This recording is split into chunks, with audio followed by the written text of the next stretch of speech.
everybody.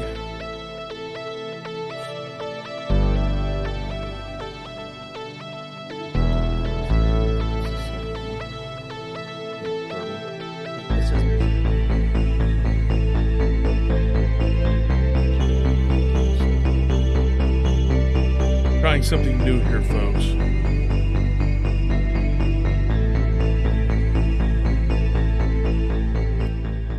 Well, so I would have been way off. You told me that second one. I should have. Well, anyways, live and learn. Trying to figure it out.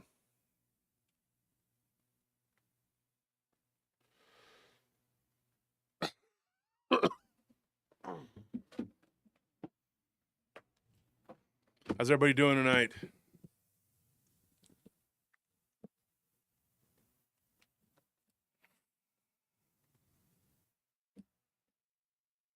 Just waiting for people to join. Making sure everybody's good and comfortable and getting in. Hope everybody had a good week. The week has been rough for me. I haven't been able to work out. Everybody around me's sick, and I feel like I'm on the verge of getting sick and have been for like a week. So I don't think it happened at the conference because everybody was getting sick like while we were still there. And it doesn't happen that quickly. It usually takes some time, so I don't know what. But Austin is like everybody's sick everywhere you go. There's like people just coughing and sneezing and falling over, you know. It's ridiculous. Some guy fell out in front of me at Walmart, dude, and I was like, I was like, "Are you okay?" He's like, "I'm good. I'm good." I took all the. I'm not gonna go there, and I don't go to Walmart either. Word. I'm not gonna go there, and I don't go there either. I don't shop at that place, so I don't go inside of it. I haven't been to Walmart in probably 2 years. Oh wait, I was forced to go into Walmart. Yeah, we were looking for something. I had to go in there once. I had to go in there. It looked like an asylum or something. I hate going in. It was all sterile, the way they revamped their whole image. It's awful. I felt like I should be in a straitjacket in that When place. I was young, we went to go to Walmart, and it was fun. Yeah, Walmart was cool when I was a kid. Yeah.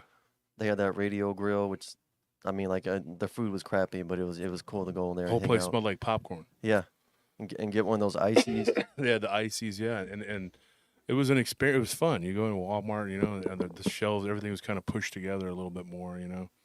And as a kid, it was great. But yeah, the toy aisle was bigger. Toy aisle was better. Yeah, H-E-B had an okay one, but they had a way bigger one. H-E-B never had a good one for me when I was little. And my mom used to manage H-E-B. She was a manager at H-E-B, and so I had spent a lot of time inside of there. I just got sick of it. But so anyways, folks, we're waiting for people to pop in here, dude. If you're here and you're listening, just be patient. We're letting people to get in. We can get started. Because what'll happen is I'll be halfway through a story. They'll be like, "I just got here. Hello, everyone. Hey." Yeah. When are the stories going to start? Yeah. Has it started already? And it is a disturbing thing, though, that's happening. A bunch of people are telling me that they didn't know that the conference was in Fort Worth. Yeah, that kind of threw me for a loop at first, but because it's like how it's announced at the beginning of every episode, the podcast episode, and the beginning of every live stream, and even throughout the live streams. So how exactly did you not know? But then when we thought back to all these people in the comments who were leaving their timestamps, the story started 5 minutes and 18 seconds, and then everybody's going.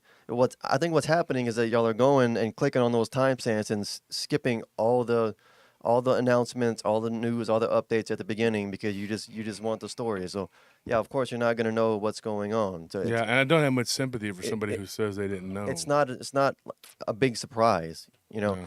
Look, if you just want stories, and you don't have any desire to be part of like what we're doing or like be involved in the community, or you don't care about the news and updates and happenings, by all means, whatever, skip around. As long as you're giving us views, great. But then don't come to us and complain. Yeah. Don't be like, well, I didn't know this was happening. Well, you shouldn't have been clicking on them timestamps or skipping through everything just so you can get spoon-fed stories. Go read a book if that's what you want. Yeah, and one of the things too that's really that got me irked is people saying that they're like all surprised when they see something that we've talked about on the show 1,000 times, and I'm like, you guys should talk about this, and I'm like, why are you on my friends list? Yeah. You're not a listener of the show. Now, I don't expect you to be pure as ivory soap, like, oh, you better be in every live stream, you better watch every show. No. But when we say something literally every show, or we talk about something like a lot, and you're just now getting to that point where you figured that out, you're like, oh, man, this person, such and such, and you're like, I don't, my back is so freaking jacked. I don't have a lot of patience for that, and don't send me a friend request unless you're a hardcore listener of the show. If you're a casual, I listened to it a few months ago, and I don't. Please don't. Please do me the favor. Do not send me a friend request if you watch one every couple months. Don't do that, because I want my friends list to be reserved for people who are actually contributing to the show, and I don't mean just monetarily like donations. I mean like with views. Who are paying attention. People are on this ride and they're learning, they're doing. These people that just jump around from show to show and watch 5 minutes here, 5 minutes there, casual listener. Be a casual listener. I have no problem with that. But don't think that I'm going to put you on my friends list, because I'm about to clean my friends list out. Yeah, because if you I don't like having 3,000, 4,000, 5,000. All my colleagues have 5,000 friends. That's good for them. And people, some guys got snippy with me. He's like, well, all your friends have more friends than you do. Like, and this isn't a damn popularity contest, dude. I don't care. They're welcome to make a 15 accounts and have 1,000 of people on 5,000 on each one of them. I don't care. Okay, that's them. That's their prerogative. Okay, if they want 75,000 friends, good for them. But I don't. I don't want that many friends, because those aren't friends. Those are just people that are there. Then what ultimately happens is you'll say something, and then they'll jump on your comment, and you're like, who is this pie face looking goofball? I don't know this guy. And then you got to clean house, and then you got to go like, come on, this is ridiculous. Yeah, Well, also, if you don't, sorry, I was gonna say, if you don't like curate your friends list, then what happens is like the people who are actually like in communication with you and involved with the show and follow what you're doing, their posts get buried under like other people's posts that really have nothing to do with anything. Yeah, the relevancy also is a big thing. It kind of dilutes everything. Yeah, somebody's like, oh, you just want to control every aspect of your world. Yeah. Who doesn't? But then again, I know we can't. But one thing I can control is my freaking friends list. And if you're on my friends list, then first of all, have a little respect, have some, decorum. The way that some of these people talk is like it's pretty outlandish, pretty ridiculous, and say things, and you're like, and not really just to me, but like certain person, and this needs to be said. He jumped on a friend of mine, and you're not going to do that in my group or on my friends list. Now, if somebody else's group and they choose to regulate it, I think it happened in Bigfoot Believer. It was Daryl's group, I think, but it popped off, and can I have that? And this guy, he had somebody that was politicking for him earlier today, and he's cool. I don't have a problem with him. But the guy he's politicking for, I do. He has been given every opportunity to say his piece. He has been given an opportunity to talk on my show. One case that you guys could prove that wasn't a Dogman. And this needs to be, we're going to talk a little bit about these Dogman attacks before we get into a pretty wild story. We're gonna let people get into the chat real quick. I'm sorry, but if you believe everything that the autopsy reports tell you, okay, I have a whole bunch of oceanfront property in my backyard. All right, it's like, in fact, it's so cool. It's kind of like Harry Potter. You go back there and it looks like a regular backyard, kind of a bigger than normal backyard. But if you keep going through this portal, it's like a whole world with magic and castles and cotton candy, dinosaurs and dragons.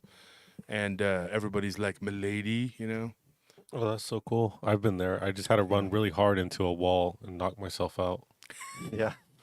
But women are still the same. The men are going around saying "Milady," and women are still like, "That's all you got? That's all you have?" Well, I'm sorry, Milady. Where are you going to be later? I'll be where I'm at. That's how women are. They're still the same. There's no changing it. Yeah. It's the same. I'll be home when I get home. I'll be home when I get home. I'm with my friends. I'm just kidding, folks. That's not how women are. I'm only serious. So the thing is, you got to understand, like where we're coming from. We've been dealing with some stuff this week, like people getting snippy with us and stuff. Well, you could have said so. Like, we did like 1,000 times, and apparently you didn't get the memo. And not only did you not get the memo, but now you're choosing to be upset about it. Like, you know. And then when I said, "Hey, we did," then this one person wanted to argue that they never heard anything. I'm like, then you're not watching the show. And Michael DePaul, thank you for that donation. What did Michael say? You Somebody read said, that. you said, don't change a thing about this show, but a show on Attack of the Killer Tomatoes would be cool. But you know, it's just it is what it is. Where we're at.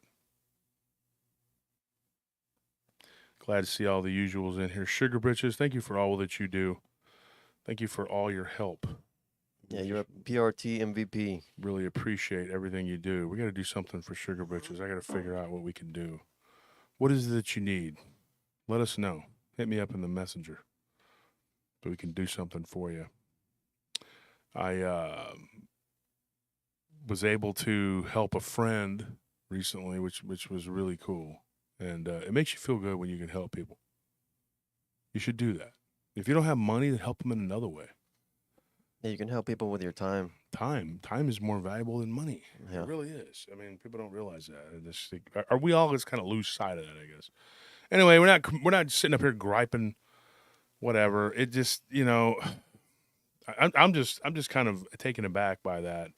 People saying, "Oh, I live up there in that area. I didn't know there was a conference. I didn't know you guys were doing that," and blah blah blah.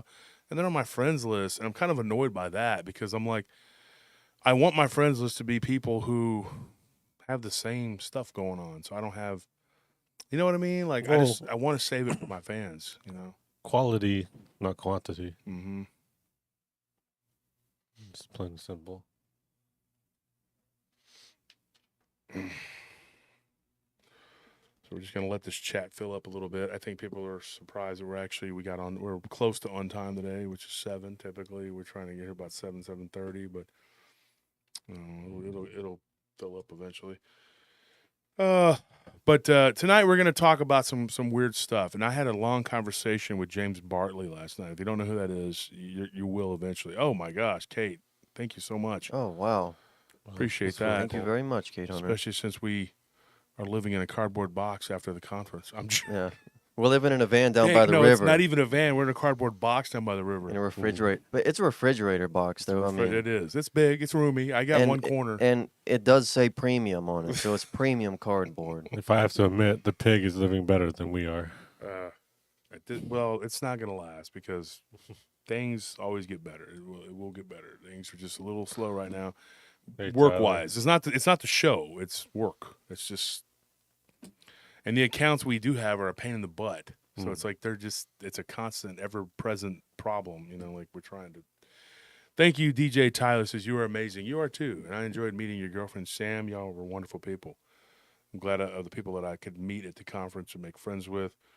What else? The conference will be able to rent. I think we'll have it together. We'll put it up at the end of the show. We'll put the link up or whatever before we close this out. We have a story. Thank you, Susie. I appreciate that. Oh, we forgot the award. We keep forgetting everything. Dude, we can't remember. We have too much going on. Folks, right before this show, I had to drive 12 miles up north, and then I had to drive like 16 miles down south, and then I had to drive back. And it just seems like even on a Sunday, Austin manages to be full of crap with the traffic. It's like it wasn't stop and go like it is during the week, but it was like slow. Yeah, And there were all these slowpoke people on the road, and I was just like I wasn't breaking laws trying to get home, but I was trying to get home so I could get everything together and get going because I had to give a guard a ride. And it was like, dude, it's just soul crushing work. Constantly on edge, you know, hope nothing happened. And tomorrow's Monday. That's when you get all the calls from the griping managers, your clients. Another thing too, the person that was going around chastising everybody every time they had a claim of a Dogman attack, I had a talk with his friend, and one of the things I pointed out to him was, you know, and I'll say it right here on the channel, dude, why would that be your thing, your spiel? Like everybody, I guess, wants a niche or something, But why would that be it? Like, why is that what you want to be known as? And I tried reaching out to this bozo on Tuesday after somebody had made a comment, and I had a talk with him, and I just told him, I said, look, man, you know, we should talk before this gets out of hand because, you know, to me, he's got an attitude. He's got a real problem, but he's real snarky. Like, he thinks he knows everything. And the first thing he does anytime somebody has a claim of a Dogman attack, he goes out and tries to disprove it. Yeah, why would you want to be that guy? Yeah, I don't understand what that is unless there's something behind it, you know. And then his girlfriend thinks she's a journalist or some crap, you know. And I'm like, really? Most journalists I know have a lot more sense. You know. And then she said she's not going to talk to or support anybody associated with me. And I said, that's a long list. You're going to be not associating with most people in this community. All right. Another thing I'm going to ask my listeners right now. What? Huh? What's up? It just reminded me that what is it, Ren and Stimpy? You won't not be having friends in no time. So another thing I wanted to talk about, which is I think is very important, and just get this out of the way as we're letting the chat get going here. I had a long talk with Dave Scott from Space Out Radio, and it's not a big deal. It's not something that I need to go into a big old spiel about. But if you're going to if you're a listener of the show, and I agreed that I would say something. If you're going on to Spaced Out Radio and you're in their chats and you're also in our chats, do me a favor and don't do anything to anybody over there for me, okay? Because there's only one person over there that I had a problem with, and, you know, she, like I said before, wanted me to do something that I deem not correct, and we took a stand on it.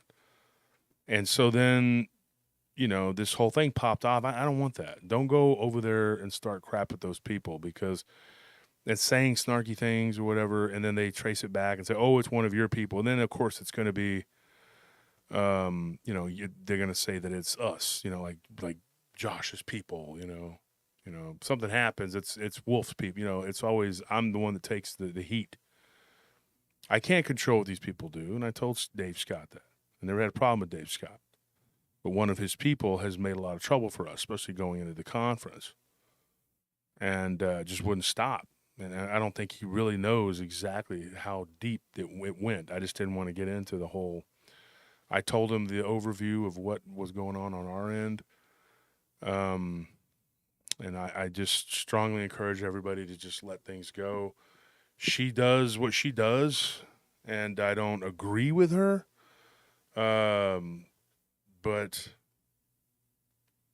you know, I mean, I can't control what she says or does. But I strongly encourage you to not respond. Don't let them be who they are. Okay? I don't want to put pressure on Dave or any of the other people who work with him, you know, and feel like their chats are being ate up by bickering with some, you know, because we let it go. We don't. Who cares, dude? She didn't succeed at what she was trying to do. So it's not like a big deal. But one thing you got to understand, this is something that I talked about with James Bartley last night, is we are under spiritual assault. Absolutely under spiritual assault. And I'm trying to get the players together for this UAP project that I want to do. Project in the way that what's going to happen is, oh, my back. Should pop. One of the things that I want to do, and I want to explain to you about the UAP project, is I'm going to do a series of interviews of people who have covered multiple cases of alien abduction. And that's going to start. We're going to start dropping those pretty soon. Maybe as soon as next week. I don't know how quickly we can get these recorded and edited, whatever. I have an important interview with a Native American guy who's going to get us about 3 or 4 guys that I'm going to be doing. And that, to me, is another project, and we're tentatively calling it War Hoop, right? Yeah. And it involves us talking to several members of the paranormal community who are of Native American descent and getting their opinions on things, because people like to pick and choose. And this isn't what is that called? Where they signal? What's it called? Virtue signaling. Dude, I'm not one of those people, okay? I'm trying to get information and get it to you. But I do believe that community is marginalized in one way and put up on a pedestal in another. But it's only up on that pedestal as long as it suits people's, you know, what they want them to suit. Yeah, I think that people often will spout their views, but it's nice to be able to give them a chance to actually say what their views are. I think it's very common for people to say like, "Oh, this certain tribe says da da da da da," but it's nice to actually have them up and be able to give them the platform so that they're able to, say it themselves. Yeah. And so let them speak and let them have their own, let them say what they have to say, instead of others speaking for them or using that as some sort of like, button to push to like, oh, well, the Native Americans believe. There's a lot of them. And there are a lot of different tribes, okay? Are you speaking for all of the First Nations? Or are you the representative? Yeah, it's funny when people refer to like this big group, oh, the Native Americans. Is that's like saying the Asians or the North Americans or the the Africans. Like there are a lot of different ethnicities within these groups, and to just lump them all together shows that you're kind of ignorant. Or just reaching, Yeah. reaching for, and it's also in particular the Bigfoot people who want to be, they use it when it suits their view, and then they throw it out when you say, well, what about the Native Americans? Well, yeah, but scientific evidence says that, oh, okay, and they also believe that everything is a dream, blah, blah, blah. Well, that's because you're not listening, you're not looking at it. And you have to. One thing I told somebody today too was I was a guard that works for me, and we argue back and forth about religion. He's Islamic, and he was trying to, once again, working on trying to convert me. And I said that will never, ever, ever happen, ever. I don't believe the way they believe 100%. I don't believe the way Christians believe 100%. But I follow Christ in a different way that they could never understand. That they won't agree to that, and that's something that I could never do. Now, I don't dislike you for being who you are, but one of the things I told him, and I think this is most important, is you have to understand the nature of reality, and they look at the world, not all of them, but a lot of Christians and Muslims and Jewish people, they look at the world through a physical lens. They're not. They think, okay, heaven is paradise where you're going to get all your earthly desires fulfilled. Mm-hmm. And nothing could be further from the truth. It is the lack of desire that it transcending brings, because desire and want causes suffering. Like almost all suffering is from the want of something. I had somebody try to be smart mouth with me one day, and we were, years ago when we were young, and I said that, and they were like, "Oh, okay, so when you want water, that makes," I was like, "Yeah. It is. Think about it. You're really thirsty and you want water, which leads to suffering." And then they just kind of stopped and they thought about it and tried to do some mental gymnastics to try to circumvent what I said. But it was also, back when you're young and there's like 5 guys and there's only 2 girls there. So everybody's trying to impress the girls. So you have, no matter what happens, the guys are going to just beat each other's throats. And I was like, yeah, everything was cool until this dynamic developed. And now we're just like, okay, we're all going to just bicker and argue. So, like, I was always that guy that was like, I don't really care, dude. You win, dude. I don't give a crap. I'm not going to change who I am just because I'm trying to impress somebody. And when I was younger, my generation, it seemed like the girls were always notoriously bad at picking guys. They would always pick the flamboyant peacock liar guy, And then 6 months later, I just don't know what happened. I'm like, because you picked a trash cock individual. Peacock, trash cock, whatever. And that's what you did.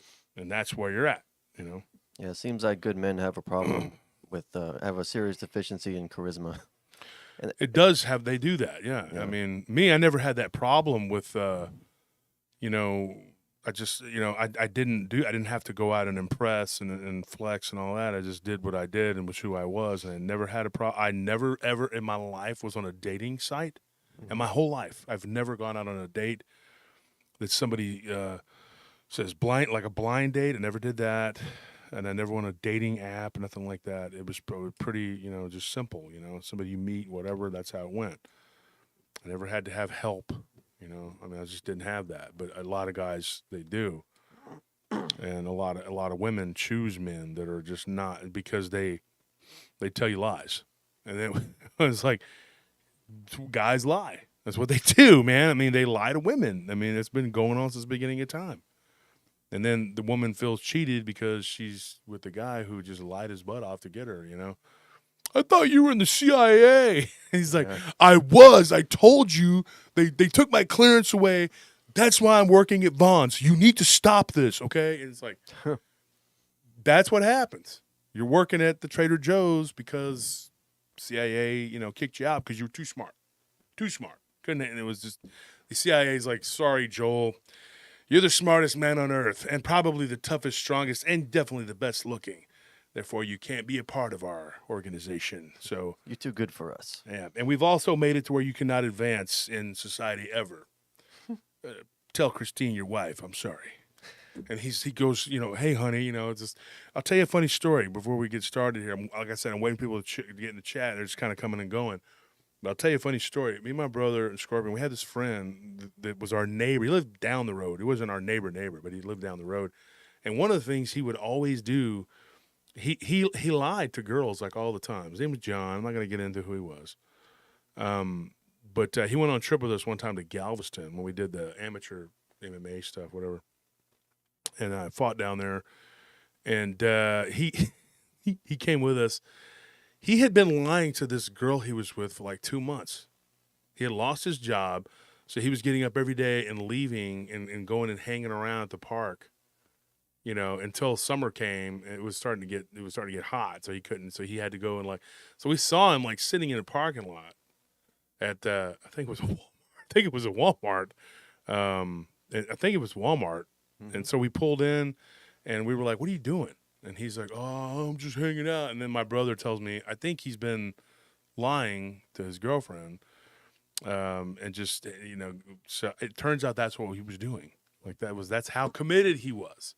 And then he was saying that there were all these problems with his check. He wasn't getting his paycheck and, you know. It's gotta be exhausting. But he couldn't work with us. I offered him a job at the club. He couldn't work with us because she was like one of those goody girls, like, oh, you're not going to do that. It's bad, you know, whatever. Or maybe she just didn't want him around other girls. I don't know. But either way, he ended up getting dumped. And I was like, couldn't you have just been honest? I don't know. Honesty is the best policy to me. Well, this chat's going on. Is this going to jump all over the place again today? Because it looks like that's what it's doing. Because it was at like 302, and then it went down to like 265. What is going on with this? We can't judge our audience like this.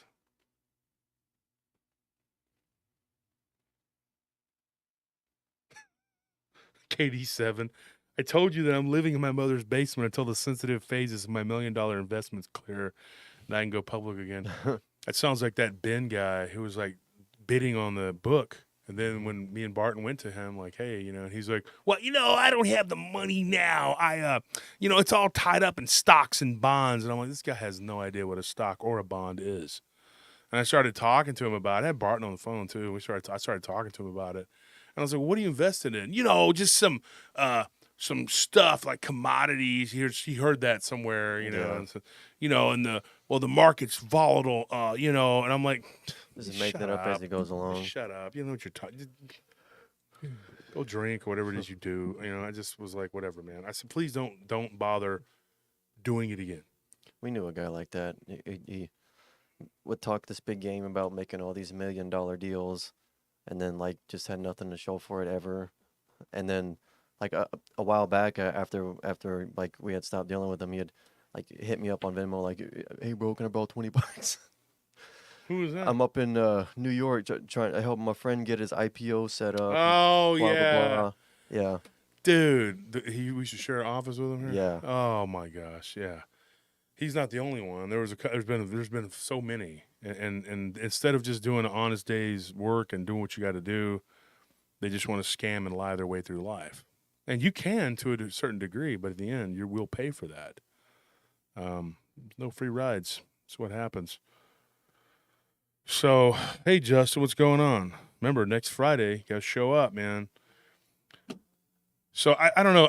I don't know what start with 250 because I know people are going to be popping in and then be halfway through the stories here, you know. I got some weird stuff, though, to talk about, and I don't want to waste too much more time. But Thank you, Catherine, for that donation. Tuesday, we're going to have a show. Now, we don't know exactly what topic we're going to cover, so we thought we'd let you guys give your input. What do you want to hear? Because we have a lot of stories about a lot of different things. We have this crawler thing going on. We have these Dogman reports. We always got those.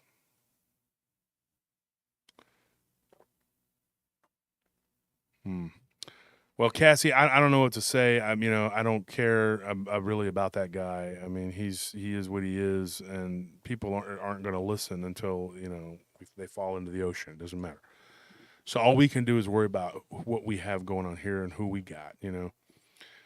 We do have a lot of stuff lined up though, and a lot of different shows that are going to be coming out pretty soon. We're going to try and work it into having 4 shows a week.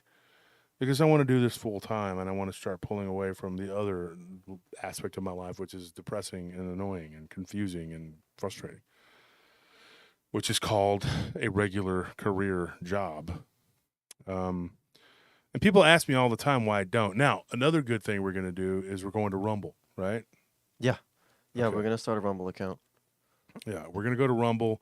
We're not gonna drop YouTube. We're just gonna do shows. We're gonna start out maybe just tentatively see what we got and do a show there once a month, and we were gonna call it Outlaw Paranormal, but we don't want to have to do a copyright, trademark, and all that stuff, for that. So I was like, why don't we just call it Paranormal Roundtable on Rumble? Yeah, But plus it'll be easier to to find. It'll be an easier transition for people to find. Mm-hmm. But I do want to do this. I want to attach Outlaw Paranormal to it because it will be outlaw. It's going to be stuff that's not going to be allowed or talked about on this platform. And there's things that need to be said that I can't say and things that I can't bring you from this platform because they're not going to allow me. So it will go a lot deeper. Now, we will still have a lot of the paranormal stuff on here. But if you're interested in hearing about some things that you're not going to be able to hear about here, there you go. When we start getting these guests that are going to be coming on and doing these with the UAP project in particular, there's some stuff that's going to blow you away. I mean, there is some stuff out there that's going to blow you away. I was talking to James last night. Oh, my neck. James Bartley.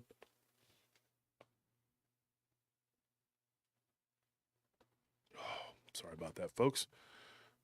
I was talking to James Bartley, and he was giving me some information last night at 90 miles an hour. I mean, he is so into this stuff. Charlie Sierra, thank you for that donation. He says, God bless PRT and the fam. Thank you so much. God bless you. God bless you too.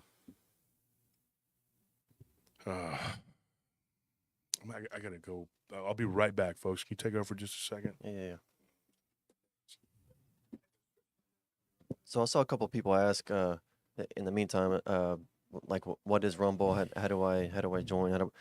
Rumble is it's the same as YouTube. I mean, it's not the same as YouTube, but it's like the same general thing. It's just a website where you can go and you sign up to just this.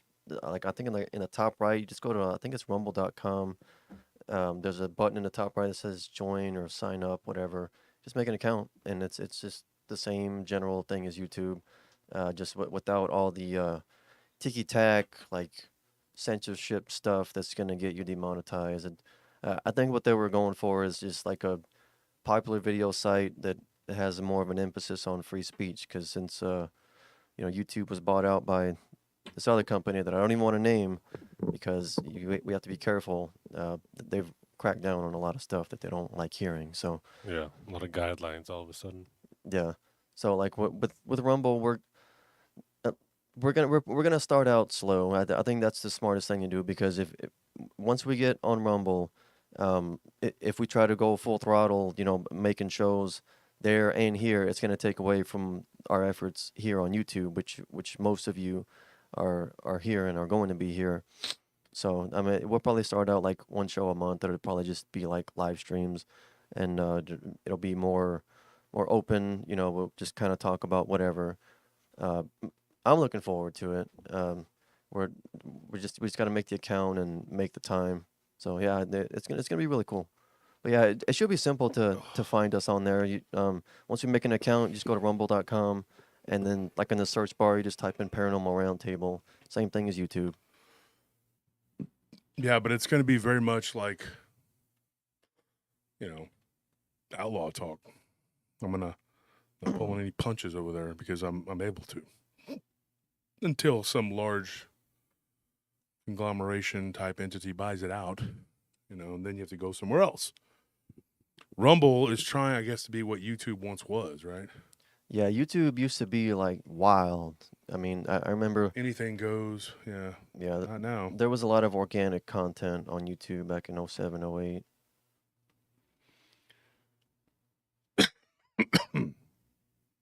I mean, that's why it was called YouTube. It's like it's you and your Yeah, it's creativity, your you know. creation. Yeah. Sure. See, now the thing just jumped again to 418, which is probably more correct.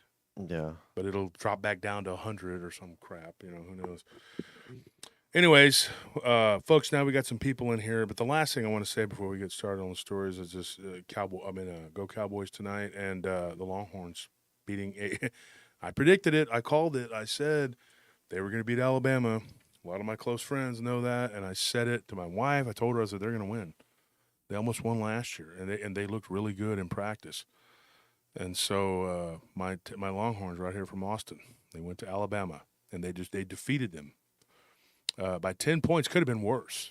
And then it was also they broke a 40-something game home win streak. I thought it was a 52 game win streak, and then it was streak or something. 26 non-conference or something. I don't know. Yeah, something crazy streak. See, look, it just dropped, like plummeted. Yep. Boom. So it's doing what it did the other day. So keep it up. Thanks a lot. This is exactly why we need to do that. So frustrated with this crap. But anyway, thank you for everybody who's donated. We appreciate it. We're hoping to upgrade on our box. Gonna start selling off my gold investments pretty soon. I'm joking, folks. I'm kidding. We're not that bad. No, we're not. We just, we didn't break even on the conference, but I still think I did the right thing. That's all. Cowboys beat Raiders. What is that? I think you're talking about preseason, dude. Raiders, heck yeah. UT beat Raiders. What? Okay. But anyway, what I wanted to talk about today. Look, now we've dropped down to below 300. So it's those numbers. This is so ridiculous. Yeah, never mind that. I was waiting for things to fill up and get going, but it's bouncing all over the place. Like like somebody that has AFib, which I have had. So believe me, I know what it does. My pulse got down to 28, and it was all up to like 119. It was ridiculous, dude. So that's what happens. But I want to get into this discussion. Now, I had a guy reach out to me, and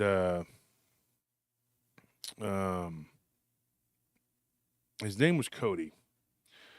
Cody was one of those people who I think, like maybe at a very early age, he was affected. How do you say, like an experiencer, obviously, but somebody that went beyond that. He was affected, and this happened in New Mexico. They lived when he was young in Albuquerque. Then he moved like outside at the outskirts of Albuquerque. And one of the things, thank you for that donation, Brett. We appreciate it. One of the things he did, I don't even know where to begin with this guy. When he was really, really young, he saw what he thought was an angel. And that was like, I guess he said his earliest memory of the paranormal. He was like, because he started telling me all these different stories, and he had sent me a Bigfoot story. And I guess he thought, that I was a Bigfoot researcher guy. And I said, well, I do a lot of different things. I don't just, but I do a lot of cryptids. But I do a lot of alien abduction, ghosts, and all that. And he goes, okay, well, I have something I want to talk to you. Now, a lot of times I could just read people's stories, and I will put them out there. And real quickly, if you're the person that sent me the story of the cat-looking thing, it was like a 3-foot-tall cat-looking, please email, because I can't find that email. And there was another one, the Dogman that was missing an arm. You know who you are. If you sent me those stories, can you resend them? Because somebody, I don't know what's going on. I don't know if somebody got into my email or something. My email was just missing a bunch of. I can't find it. Like there's a bunch of stuff missing. I don't know if I was half asleep and I deleted some of it or what, but those two stories in particular, if you're that person. Also, there was somebody who sent me a story about a demonic toddler-looking thing. That sounds weird, but if you could please hit me back up, or if you're in the chat, say, hey, it's me, and you don't, you're just using handles anyway. Your identity's safe, just please, tell me. But anyways, if hopefully if you guys keep an eye out for those in case they pipe up, because I need to get those stories. Those stories are gone, and they were good long stories. Anyways, this particular guy, he said his earliest memory, his mother was really sick. She had the flu, and they thought she was going to die. So he went to the hospital, and his dad was crying, and her pulse was very low, and her blood pressure was barely going. Unfortunately, I've had to witness this on more than one occasion, and so when he went to the hospital to visit his mother, I got to take this off for a minute. My eyes are, and so this is what he said. He said he saw what looked like an angel, like how you would describe like an angel. It had blonde hair. It was like a female looking. It was a female, definitely female. And he said you could see like these like that looked kind of like wings, but that it was kind of like light. Light was emanating from its back. It wasn't really like wings like you would think of like a bird. He's like, when you see these angels and they have the wings that are feathered, he goes, it didn't look like that. They looked like light coming off of it, like Yeah. And it was like they would close and then they would go back up. And it was a female, and the female's eyes were piercing blue, and it was holding a book in one hand, and like it was like this, and then it had like a sword like this, but it was very feminine looking. He said he thought it was a female, but then right after he saw that, and his brother saw it too. His brother was like 6 or 7. He's 2.5 years older than him. 2 other beings kind of appeared, one on either side of this, and they were actually about the same height, and they were distinctly male. He said that they were wearing robes, but you could tell they had masculine features as opposed to the female that was there. And they were all kind of like with their heads down. And his mother, when he kissed her and she touched his face, and this was kind of sad. And she was like, I'll always love you. I'll always be with you. And then she closed her eyes, and he felt her leave the body. And so these angels or whatever were there, and she saw her mother, and then they all kind of went out of the room together. And it was a very sad story. So fast forward, bless you. Sorry. Fast forward until he was, I think he said 4 years later, he was 8 years old, and he was riding his bike, and this car hit him. The car hit him, and he broke his leg. But the car, nasty person that they were, just kept going. Like, bam, he flew off into a yard. The guy kind of looks, oh, you're okay. And then or it was actually a woman, but the guy that was in the passenger seat just kind of looked and told her he's okay, and they just took off. And he was laying there in pain, and he looked up, and from a tree, he saw what he thought was his mother. And she said, it's going to be okay. It's going to be okay. And he closed his eyes, and the next thing you know, there's like some people around him, and it was a neighbor. They were taking him to the hospital. They put him in a car. So he had seen his mother. Okay. Now, he said like that very year, his dad and that neighborhood that they were in, he didn't want to live there anymore. So they moved outside of that city to a smaller place, in another place. And when they moved to that particular place, that's when a lot of stuff started happening. His dad had gotten remarried to a woman who was very kind and very sweet and very nice, and this was his stepmother. But she treated him like very good. Like it was like his stepmother's supposed to, not like mine, who was just an evil person, but like she treated him like you were supposed to be treated, like you would treat a child. And she was very much my mother. His dad had started going out with this woman 3 years after his mother had died. So when they got married, I think he was like 9.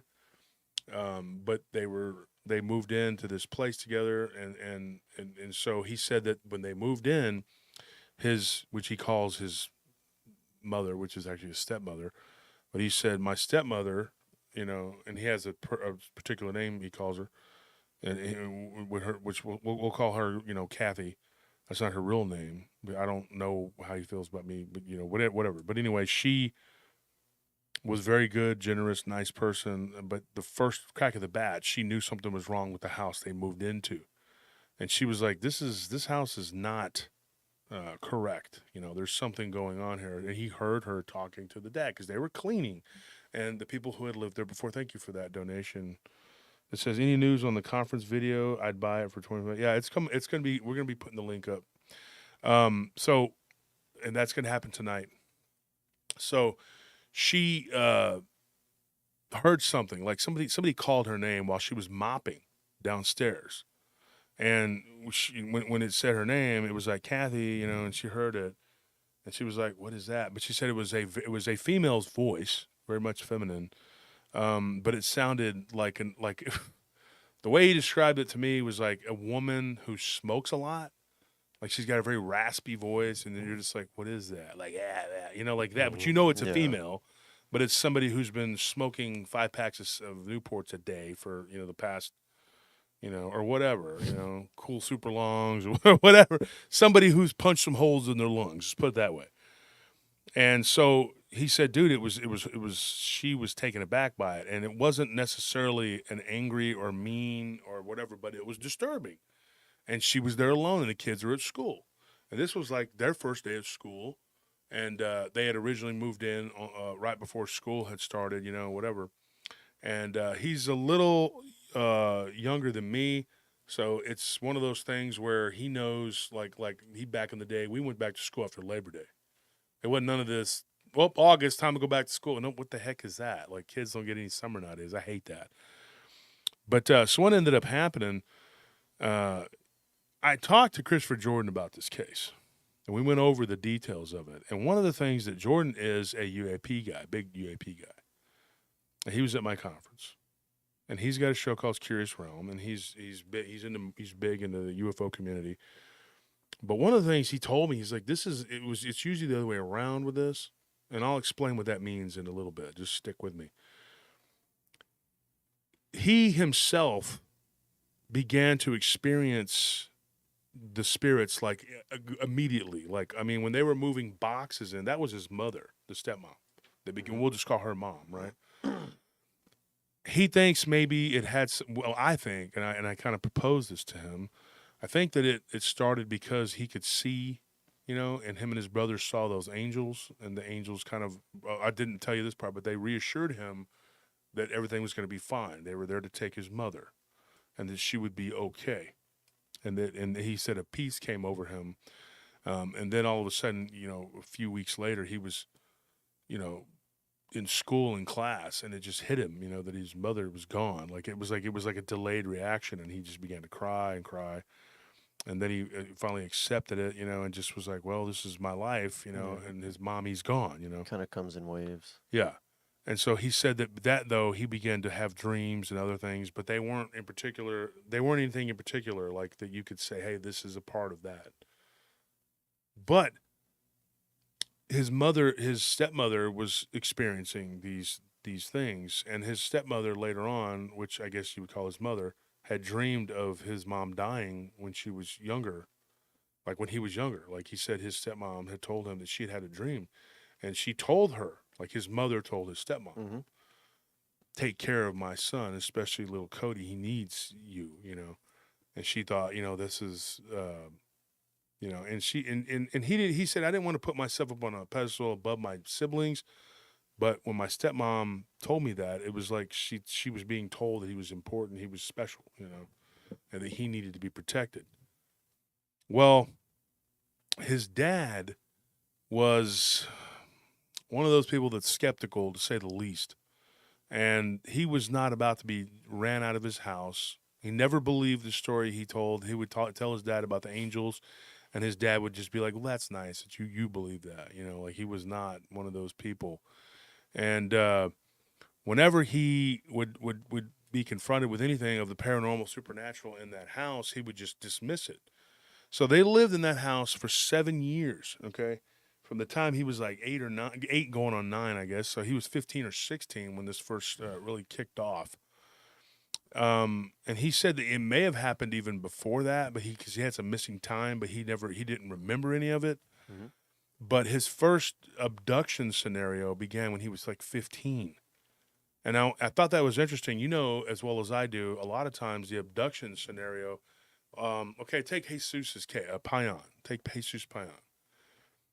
His case was like, okay, they lived in a haunted house, and then the abduction stuff started when he was like 4 or something like that, 5. I don't remember what, But this guy had hauntings that were going on for several years in this house before the abduction stuff began. So you got to wonder, like, ufologists and demonologists, and ghost people that talk about this kind of stuff. I've talked to a bunch of them, a passel of them, and they always say the same thing, that typically the abduction thing starts, and then the person has some kind of ability, a second sight to where they can see, and it's like you're tagged now, and which lends credence to the idea that it happens on a spiritual level, Mhm. right? That's my belief, and that's from talking to bunches of researchers on this subject, and they always say nobody's an expert. I disagree. I'm not talking about the joke that me and you, Tony, are always saying how we're experts. Mhm. I'm talking about, like, there are people that really are experts. Like, I'll talk to them and I'll be like, whoa, this person, they know what they're talking about, and they have this niche down. Okay. But those people are now starting to venture out into the other worlds. They're not just staying in their little Minecraft world and going, I'm just going to keep building with these square blocks. I want to see what else is out there. And they're moving to other arenas. And that is good. That's important, because we can't push through the veil and see and figure out the nature of our reality and see what these dastardly people are up to if we're being, and how we're being hoodwinked by these people that are in bed with these evil entities, and they have everything invested against you. Thank you for that donation. What is the person's name? Foxtail. Foxtail. Okay, it's right there.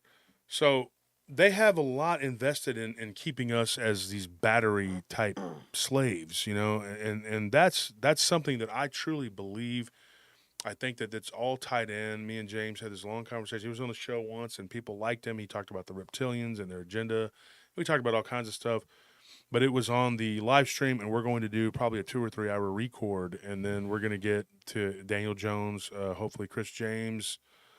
There's a few other people I want to record for this, Redfern and what's his name, Christopher Jordan. Those people, I think, are going to be the ones, and Jason Bland. And I want them to all be involved in this. I haven't even talked to Jason about it yet. He has his show coming on tonight. But those are the people I want to talk to about this, because they have had experiences that go beyond just alien abduction. Like Jesus, it's alien abduction and cryptids and ghosts. Like, all of that is part of it to him.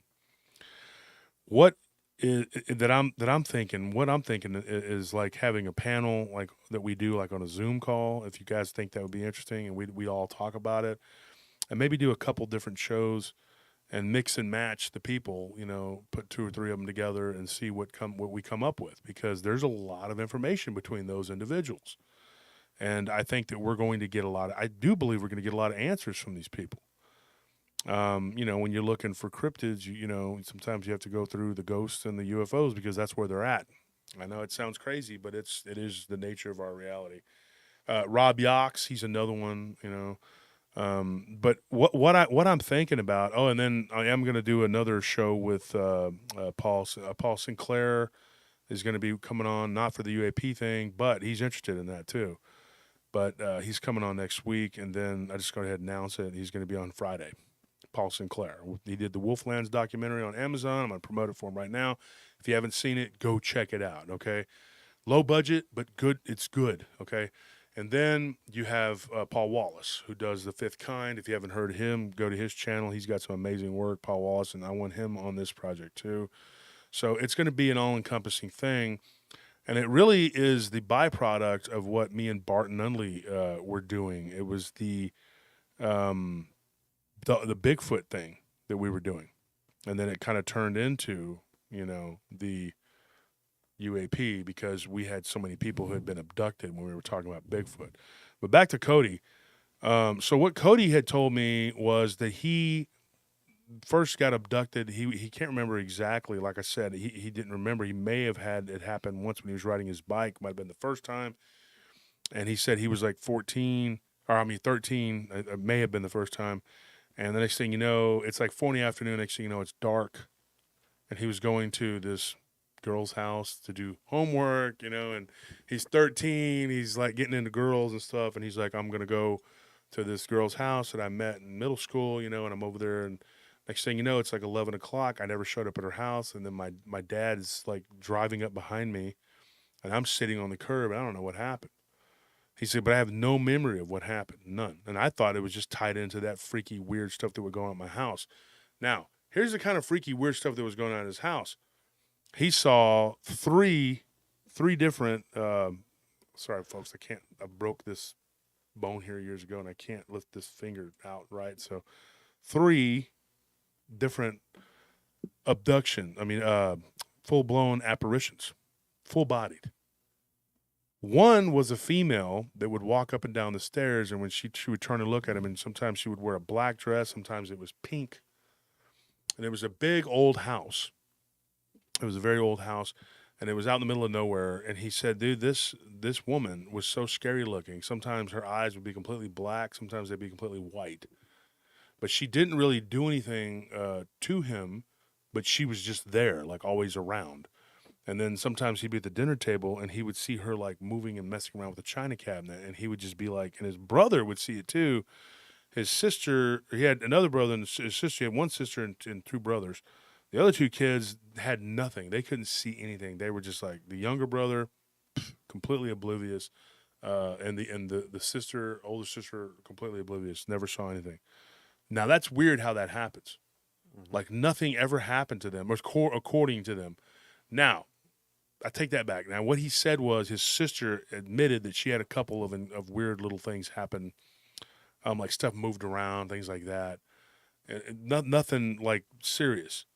But he also believes that they were in denial because the dad was so hostile toward the idea, and that his stepmother, or what he calls his second mom, was not at all hostile to it. She knew that it was there, and there were things that were going on. And she was in the backyard one day, and she was doing some work, and the shed door just opened by itself.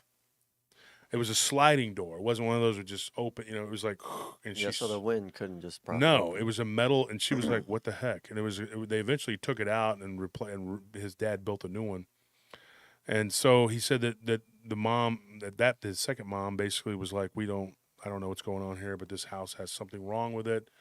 There are people, beings, whatever, that look like people that are moving around. Now, she was very much of the Christian faith that she thought that everything that was a disembodied spirit was a demon. Mm-hmm. So she referred to them as such. She had the experience with his mother that had died when he was like 4. But she said it was like a dream, like a communication through a dream. Now, when she would see these things, she thought they were just demonic entities. He didn't. He believed that they were very much like ghosts.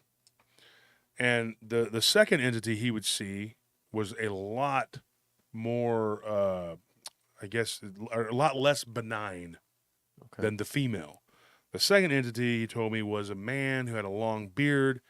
He said he almost looked Amish, but because he didn't have a mustache or anything like that. He just had a long beard, and it kind of hung down. And he was always wearing like suspenders and a white shirt with black pants, and he just looked the same all the time. And he looked very angry. And he said that one of the things that he thought was that they were very much sentient. They were conscious. They knew. They weren't like walking around the same, confused, not knowing that they're and not that. I'm talking about like a residual haunting where you just see like something that's like it's like a recording of something. Yeah. They're just walking through the same wall every day, going through the motions, basically. Going through the motions of what they went through in their past life, or it's like a recording, like blood and emotions saturating the environment type thing. That's not what it was. And the male in particular was hostile and went into his bedroom one time when they were playing Risk. I don't know if you guys ever played that. Yeah. They said they were playing Risk, and the pieces started flying everywhere, and he had a couple friends over. So there's like 5 kids there screaming and yelling and running in all directions and bouncing off of each other because this ghost like voice, just booming voice, basically told them, get out. And his particular room, he switched rooms with his younger brother, but he said that his particular room he thinks belonged to that guy because he would come in there, and sometimes he would like look and he would see what looked like a phantom bed, like he could see through it, and the guy would go and take his boots off, looking completely not ethereal but looking like corporeal. And he would sit down on the bed, and then he could see through him and the bed, and he would just sit there and stare at him in amazement, like, is this for real? Like, am I sitting here looking at this? What is this? And sometimes he said the guy would kind of stare at him and kind of look like kind of confused, and then he would shake his head like he was confused too. And it was weird because there was this conversations that would go back and forth between him and his sibling and this man, and the man would tell him things like, why are you here? Get out of here. Leave me alone. And sometimes the guy, this is weird too, the guy would quote the Bible. He says, when I was young, I went to church, and he goes, this guy was quoting the Bible. Like he would be reading like Deuteronomy or something, Mm-hmm. And he was like, that's from the Bible, like it's weird, and he would be like moving around, you could hear him bouncing, moving around. And in the attic, you could hear stuff being moved, like shoved across the floor. And one time when he was asleep, he felt his bed being jerked, and he was just like, what the heck is going on? And he wakes up and he looks and he sees it's this guy, and this guy's pulling his bed and trying to pull him to the front door of his bedroom. So all this went on. So then he went to his stepmom, which he says he calls his second mom.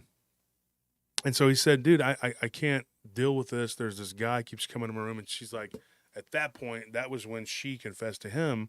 She's like, so you see him too? And he's like, yeah. And she's like, do you see the woman? And he's like, yeah, I see the woman. But they never saw them two interact. And the woman seemed to be dressed in period clothing, just like the guy, except they looked distinctly different. Like it looked like he said, like 2 different eras. Like maybe the woman was like from the 1920s or 30s, for the best he could tell, and then the man was like maybe from the late 1800s or something. Like they were not from the same time period. But they were both in like period clothing, and so it was a really weird stuff that went on. He said that there was some stuff like he had a piggy bank that just broke and shattered, which I've heard of some stuff, weird stuff like that happening. He was in the bathroom one time brushing his teeth. He saw something in the mirror, and it was like something was just looming over him. And I just thought, man, this kid's went through all kinds of stuff. His brother did too, but then his other 2 siblings were just like, he said my little brother just was oblivious. Like one day him and his friend was there and they were playing Super Nintendo, he said, his little brother. And his brother's friend was like, you don't see that? What is that? He got up. He said, something touched my leg. And he said, I look over in the corner and I see this black shadowy thing like kind of pulsating. He said it was like doing this, kind of like, and he could see it like kind of almost like it was breathing. And his little brother was just like, oh, see that? Oh, see anything? And his brother's friend was completely like freaked out and started crying. It was a sleepover. He wants to go home. And so, but his brother was just like, but his brother was a very disconnected person, and this is him, not me. I'm not insulting somebody's family member, but he said that it was like his brother, like he's like, it's how you describe NPCs. He says his brother's very much like that. His brother's like, he watches football. I watch football, but not like, just like that's not my life. But he was just like, he's into whatever that's popular, cool, current, whatever. Doesn't give a crap or doesn't give a rat's ass about anything, Could be like a subconscious self-defense mechanism that people have, I mean, he said that we'll be talking, and he's like, he just sits there, and no offense, but I saw a picture of him with his brothers, with his siblings, and I said something to him about his brothers. This isn't me just trashing somebody. Like I said, fam, he agreed, and his brother's just like very beady-eyed. He's got a very beady-eyed look about him. You ever see those people where they wear glasses and it's like Yeah. You know, Yeah. and they got little tiny, and you're just like, what? You can tell. You can That- just tell. Like that person is a Yeah, like they're stabbing you with their eyes or yeah, something. and they don't make any faces. They barely blink, and they just kind of like they just do that. You know, that's what he looked like. He looked like one of those people. So his brother never really spoke up about it, other than to mock him and his older brother, which ultimately led to a Thanksgiving fist fight, according to him. And that was the day he quit talking to his dad, because his dad said, y'all are crazy and y'all were talking about all this stuff. And ultimately his stepmother left. He still talks to her to this day, left his dad. In his words, he was a jerk about it, you know. And when he started going through his abduction scenarios, he was just like, you're just trying to tear this family apart, you know, when in reality it sounded like to me, and I corresponded with his brother very briefly, didn't get a whole lot from him, but he did to say whatever he's telling you, it's true. Like he basically confirmed that. But he said, you know, his dad was very much like the youngest son was his favorite, because he didn't see anything or hear anything, Yeah. didn't rock the boat, was just half alive, and so that was his favorite. Low maintenance kid. Yeah. Well, no, he wasn't low maintenance. He did some little crappy things, but he didn't bring up any questions that were going to make the dad question his reality. Yeah. Let's put it that way. He's willing to sit there and watch cars go around a track over and over again for hours, so that was good for him, you know. Yeah. So that kind of guy, you know, he's one of those guys, you know, and it's like, oh, I'm just gonna go drink with the boys and just sit there, you know, and not add anything to the conversation other than cars or whatever, you know. One of those kind of people who doesn't question anything at all. I can't be around those kind of people. I'll literally just like commit harikara. I'm joking. But you know what I'm saying? Like there's a lot of things I'd rather do, like the meme, like pour tobacco sauce in my eyes than deal with people like him. I used to work with a guy like that. Everybody thought he was a great guy. And I was just like, his name was Josh. Josh, I'm going to say his last name, Josh R., but everybody thought he was great. And I'm like, why? Like, I just, there was nothing there. He had beady little eyes, a little beard with the beady eyes. And when I was alone with him, there was nothing to say to this guy. Nothing at all. Nothing. No substance. It was just like a wasteland of anything, you know? I could tell he was, and I'm not trying to be ugly or mean, but he was a sociopath. I could tell. I could just tell he was. He had no feelings about anybody. Ultimately ended up ripping off somebody who used to work for us who talks like this, you know what I'm talking about. Yeah. But he ended up ripping him off, and I told him, I said, dude, that's the guy. I wasn't shocked, and then I didn't really feel bad because I warned you over and over again about the dude, and, oh, he's a good guy. He's a good guy. And, no, he's not. No, he's not. I mean, people, we need to be aware, and I'm not saying we should go around judging people by their looks, but sometimes you can judge people by their looks. And when you look at that weird little, you know, they got the little beady eyes, and they got the little, you know, that weird, you know, 1,000-yard stare, and they've never been in the military, they just have it, you know.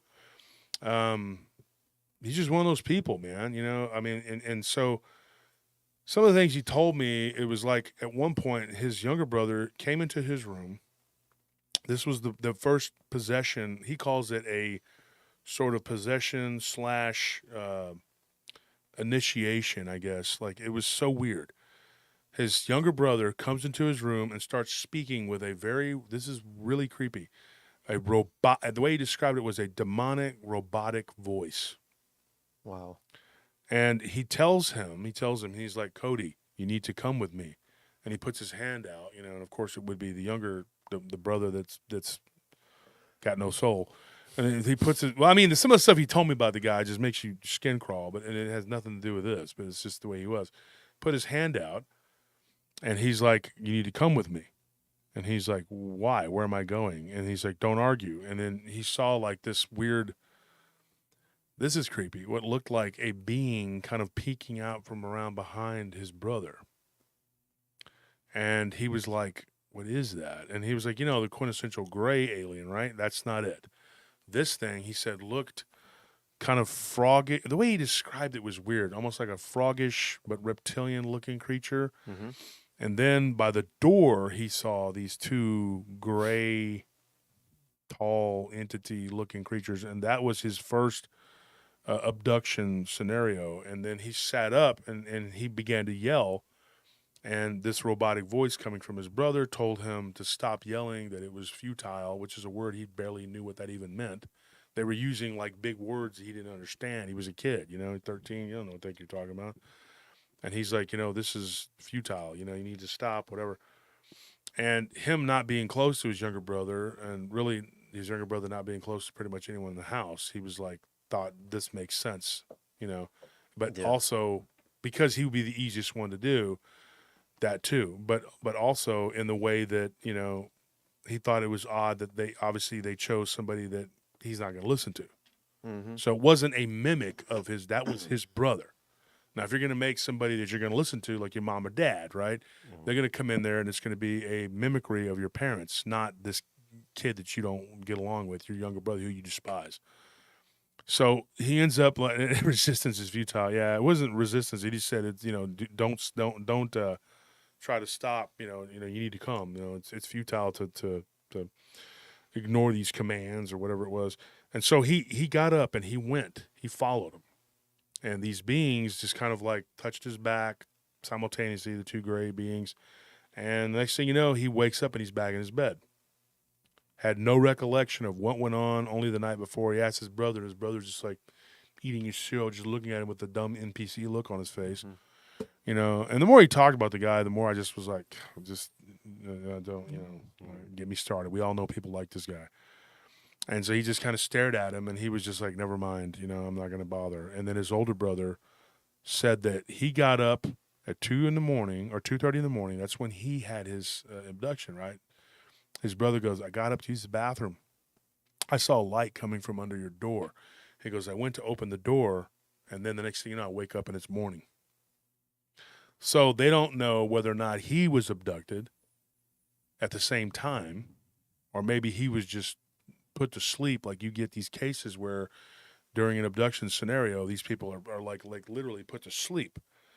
And of course, to this day, his younger brother denies any memory of any of it and thinks that they're all full of crap and crazy. What lends credence to it is when his older brother began having issues, more issues, like the haunting began to ramp up for him. He did get choked by some invisible entity in the middle of the night, his older brother. Mm-hmm. And it wasn't but about 2 years later that he witnessed his brother being literally taken, levitated through the hallway, escorted by these 4 grays on either corner of his body. And they just kind of looked at him, and then one of them said something that he couldn't understand to the other one. He could hear their thoughts in his head. And then he understood that it was something like, oh, no, he's okay, just ignore him, And so the next day he wakes up, it's like a dream. So he goes to his brother, and he tells his brother, his brother says, yes, it happened again last night. The interesting thing about this is that the haunting went on and on and on for years and before he was ever abducted. Now, another weird thing that happened that he thought at one point was not connected. When they were, I guess he was 11, and his older brother was like like I said, 2.5 years older than him. So he was 13 or 14, whatever.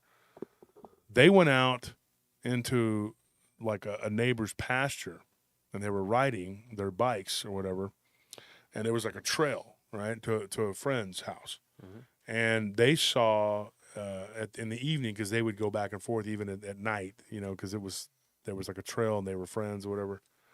And it was summertime, and they all saw 3 balls of light in the sky, which he could only describe as moving really fast and then stopping and moving around. And they saw it more than once. They saw it like at least 3 or 4 times, 2 times in one night. And then he said it was like several months later we saw it again. Now, I asked him about that, and I said, do you think it has anything? He goes, I don't know. What do you think? I said, of course I think it does, but do you?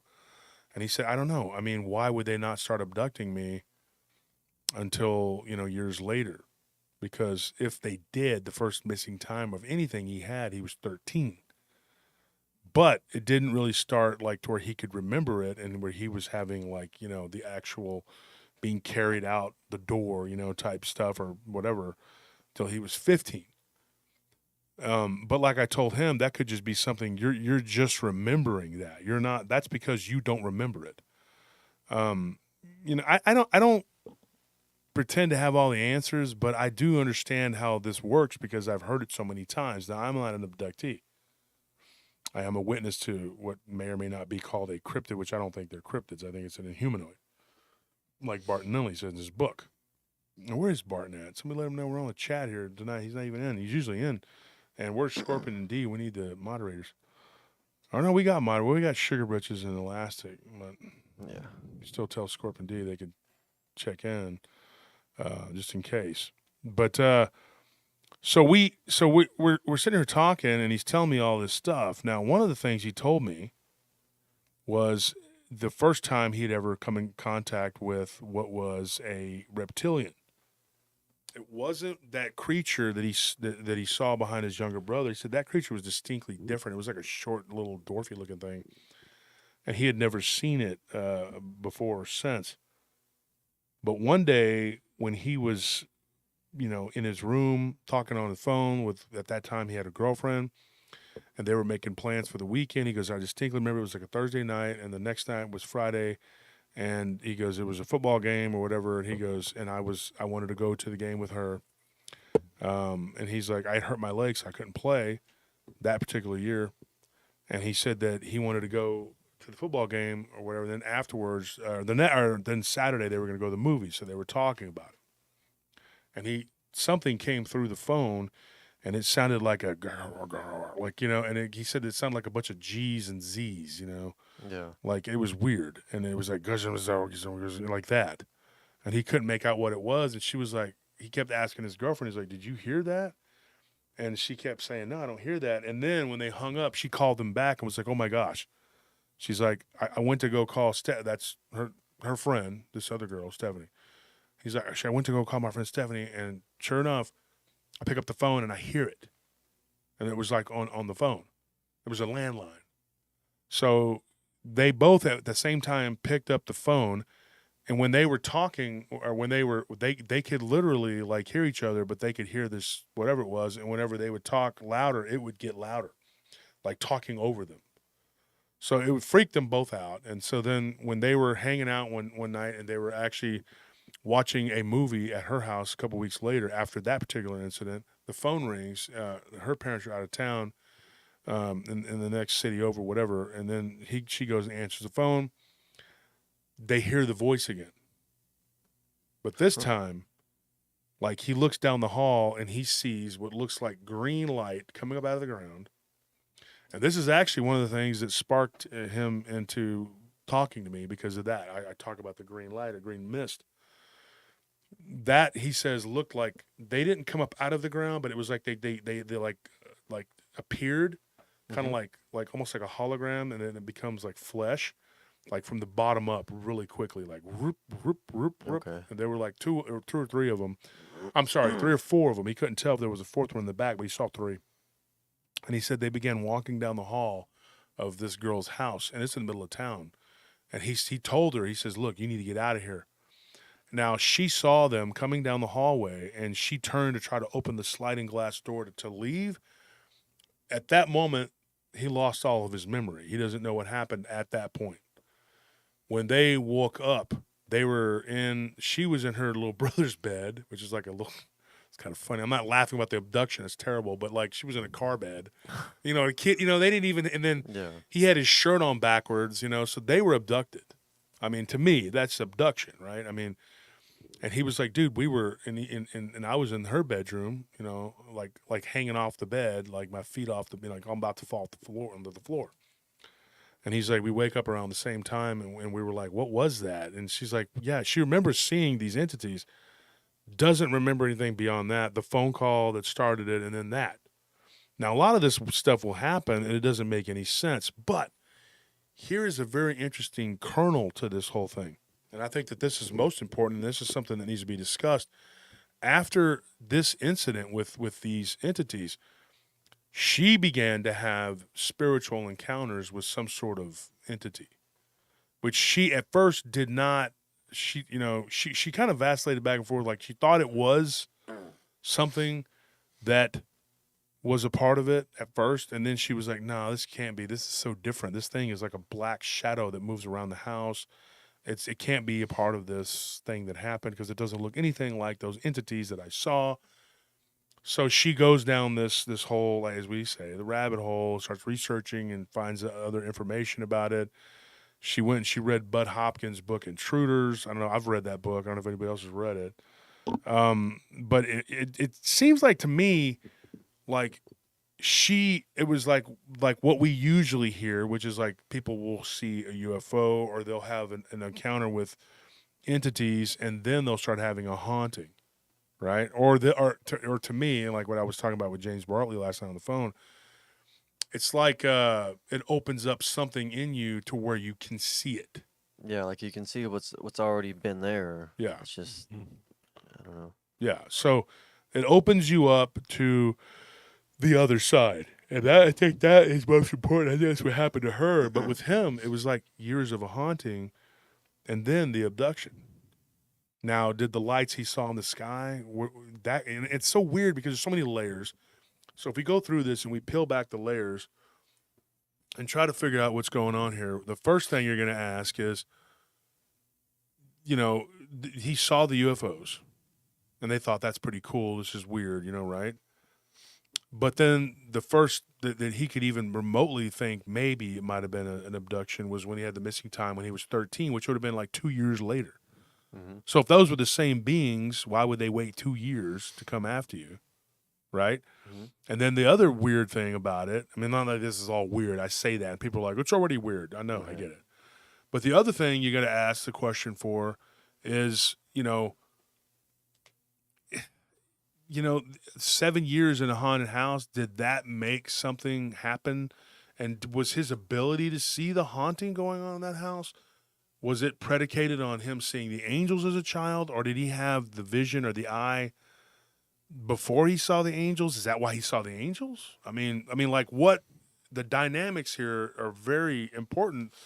And I can't tell you I don't know. I mean, let me know what you think in the chat. I mean, if you have any ideas or thoughts on this, because I told him that after I told the story that I would reconvene with him Monday, which is tomorrow, and then maybe we can, and I'm not one of those people, folks, and never let it be said about me that once I get someone's encounter, I'm just like, well, see you later, because a lot of people are.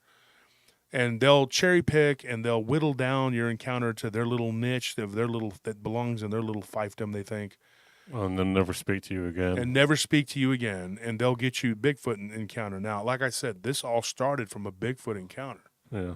The Bigfoot encounter he didn't have until he was I think he said he was 37 years old. Well, I mean, we always say, like, when you gaze at the abyss gazes back. But I think it's more like once you are, you have an encounter, it might do something where it changes your frequency or maybe your state of vibration or something, so that you're just more in tune to seeing it. Or it could be something genetic that might be explained why just some people can see them and some can't. It's hard to really pinpoint where or why it happens, but it does seem to be that if you do have at least one encounter, you are prone to have other ones, whether they are, UFO or cryptid or just ghost related, is kind of random. I think it just seems that you're going to have more than something else is going to happen at some point, because it seems like you are like marked or something. You said that he first had missing time when he was 13, right? 13. But he doesn't have memories of being abducted until he was 15. 15. I don't know. Maybe the fact that because between like 13 and 15, like that's usually when like young men go through puberty. Maybe Formative years. Yeah, maybe that had something to do with it. Maybe it's just that they were more bold later on, but. And do you guys think that the ghosts have anything to do with the aliens? I mean, the abductions? Not directly, but like, by just him being one that can experience ghosts, I think that does make him more. What about this? A likely target for abductions. What about this? And I'll propose this to everyone. Let me ask you a question. What if it's just as simple as these aliens can move in and out of our world? Like they can move in and out of our world. Like, how do you say it? Like it's a portal. You know what I mean? There's a portal there. And it makes it easier for them to move in and out of. They can see portals. They know where they're at. Not to be confused with vortexes and wormholes. Those are totally different things. But there's something there, and they're able to move in and out of it because, you know, that's how these ghosts are able to kind of they're lingering. I don't know. Maybe there's something there where he lived. I mean, maybe it's like ley lines or, you know, something that he's just on, maybe the ground. Well, And then it it's might also just, around Albuquerque, which is, you know, and it just might be like there might be a path of some sort, whether it just be like a spiritual path or whatever that might go through where he was living. And, Mhm. you know, but what makes me weirded out is that his younger brother didn't see anything. Anea, she says here something very interesting. Where's that comment at? Can you guys find it? Let's see. Says, yes, the paranormal sees us who can see. I'm a hotbed for ghosts, and I'm an abductee too. Was that the comment you were referring to? Yeah. I don't know. It disappeared and I couldn't see it. And she said, I'm abducted by lab coat people. I don't know what else to call it. People, what these people look like. You need to get in touch with me, Anea. Seriously, you need to like.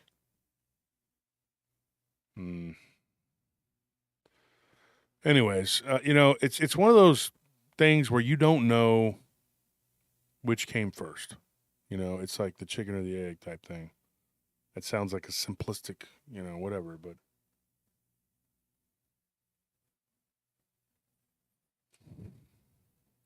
And, you know, who knows when in actuality his first abduction was. Tony Hawk has a comment. Did you read that? Ghosts have nothing to do with alien grays. Oh. Oh, this is I would old. say that that's something that we can't say definitively. I mean, the problem is that that's the mentality that a lot of people have with unexplained phenomena. This has not. This over here has nothing to do with this over here, which has nothing to do with this over here, and it alienates a lot of people who have had multiple different kinds of paranormal experiences. You know, I mean, a lot of people, the same people who have had alien abductions, you know, sometimes they have also had ghost encounters, and sometimes they've also had like Dogman encounters, and they have a lot of questions that aren't getting answered because people have this idea that these phenomena are not connected; they're all isolated incidents, and I think that's a little bit too simplistic a way of looking at it. Let me tell you like this. I was at a place yesterday. I stopped, and I'm proud of myself because I I resisted, but I got donuts for Anthony, Tony, and Nellie. And as much as I wanted to eat a donut, my wife put it in my face. Shame on you, Nellie, trying to make me, you know, Way to eat go, that. Nelly. Yeah, but no, I resisted. But it's a donut place, and it's open till like 3 a.m. on the weekends. So we're doing the guard checks, and we stopped, and I had to get her a donut, whatever. She loves that place, you know. And so the girl behind the counter, she seemed like a nice kid. She you know, whatever. When I gave her my card, and she asked about like, well, what is this? How did whatever? I was telling her about the show. Don't think she's gonna watch it. She didn't seem like she was too interested. Whatever. I just gave her the card. I give the card to anybody. You know, just you know, you get listeners that way, stories. But when I told her, you know, simply, you know, we're talking to people about Bigfoot and then alien abduction, and she's like, and you're probably going, yeah, right. And I'm like, yeah, I am, because that's really what happens. And I'm sad that some people don't believe that there is a connection. I'm sad that there are people who don't get it. They think that, you know, they just don't get it. They don't want to believe that there's a connection to any of this. And even some people who've had both. I talked to a witness who had a Dogman encounter, also had been abducted. And I said, do you think that they're connected? And he's like, no. How could they be? And I said, oh, dude, let me count the ways. We're still trying to wrestle and grapple with are aliens demons, or are demons aliens? We don't know, and we just keep on like spinning our wheels. But until we can all sort of like, play nice together, we're probably not going to get to any real conclusions. And there are people who have a ton of information, and they're not getting the exposure they deserve. Now, there are other people who have a ton of information, and they're hoarding it. Like, I talked to a researcher the other day, and I'm not going to put him on blast, not yet anyway. But it's just really disappointing. Like, he was just like, well, this is mine. It's just it's my work. And I was like, well, we share a witness. Can we, no, I'm not going to do that. Yeah. Makes you want to punch a hole in your drywall. But it's, I'm like, okay, so you feel like this is your story. He's like, well, I talked to this person first. When I absolutely confirmed the date of the email that I had talked to them 3 years ago, this person had just talked to him 6 months ago. I said, no, I think I got you beat by about 2.5 years. It's not a contest, dude. But this person was not. Well, I'd have to talk to them to see if they want to be. Their anonymity's got to be protected. I'm like, their anonymity. They've already given me the story. I'm trying to work with you here, and there's no working with these people. Like that person. The wasteland. Forget it. And they're not a big player in this business, within, or field, whatever you want to call it. What is this? A business, a field, a community? I don't know what you call it. A lot of people call it a business. They call it a field. A cult. Whatever. But they're not. This isn't a major player. And a lot of times it is these smaller, like they're real guarded, or they're a mid-level guy, and they're just so determined that you can't have, these are my snacky cakes. You can't have any. And it's like, okay, I'm done with. You got the training wheels on. Maybe one day you'll take them off and go for a ride. Okay, off a cliff. I'm joking, folks. Not really. But that person I got so aggravated, I threw my phone down and I kind of kicked the chair because I was like, this is ridiculous. And my wife was like right there by the laundry. She's like, are you okay?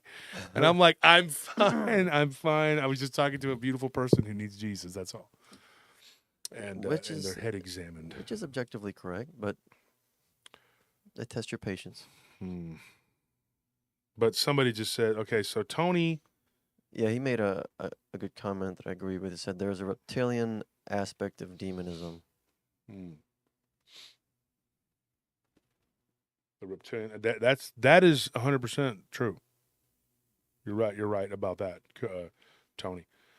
Now, whether you agree or disagree, people are going to say these are aliens and that and that's absolutely just what we're dealing with from top to bottom. Mm-hmm. Here's the argument for that. And I'll tell you what Cody said to me, which he's done a lot of research and work on his own. He's not stupid. He listens to Lance Hightower. He listens to Steve Isdall, all these other people. He's recently started listening to a lot of different people, and I applaud him for that. Some people he listens to, not a big fan. I'm not talking about Voldemort. I don't care. I'm talking about somebody else because I don't think that person has a lot of legitimate whatever. But you listen to what you want. But he is doing his homework, and he's doing a lot of, like he's discovering some things. And I have witnesses that I talked about their cases on the show, and you guys can attest to this, that we talked to for years. I mean, they don't have anything else to offer me, and we're still friends. Yeah. But when they message us, we're like, what's up? We talk to them. But what's good about it, though, is that it opens their eyes. And some of them are field researchers and armchair researchers, but they'll reach out with information, and they will keep their eyes and ears open for stories from other people who have had similar accounts. Now, one of the things I had said on my show, James, thank you for that donation. Is wide open minds doesn't make for less enlightened. That's right. That's absolutely right. And so whenever I would talk about Aaron Deese, somebody had kind of joking. She was joking, but she said, yeah, that's your competition. And I'm like, no, it's not. And I'm actually glad that he wrote that book because it validates what I've been saying. And that came up in the conversation last night with James, too. It was like, you've been saying this for a while, and now there's a book, a Texas Dogman Triangle. I know that that's what's going on. And then Seth Breedlove, with the one with Shannon LeGros, and they made the documentary. And it basically confirms what I've been saying about Texas. This is not make believe. This is happening. And these people are actually having experiences. And there's how many times we go out. Now, when we were at the Voodoo Donuts, what was it? What day was that? Thursday? Yeah. Thursday. Tell them what the guy said. We don't got to go into his story, but we got a story. Oh yeah, he said that when he was a teenager, him and his friends were down in Mexico, and they saw A Thunderbird. they saw a thunderbird, and it had like these piercing red eyes. Yeah, and I'm not going to get into the whole because I'm going to do a show about it too. But he saw a Thunderbird. Sorry for saying it before you did, but I need to, say before I forget what I want to tell you. The point is, we were just buying some donuts because these people are addicted to those donuts. But anyway. Yeah, it was just a guy online waiting Yeah. to buy donuts, and Yeah.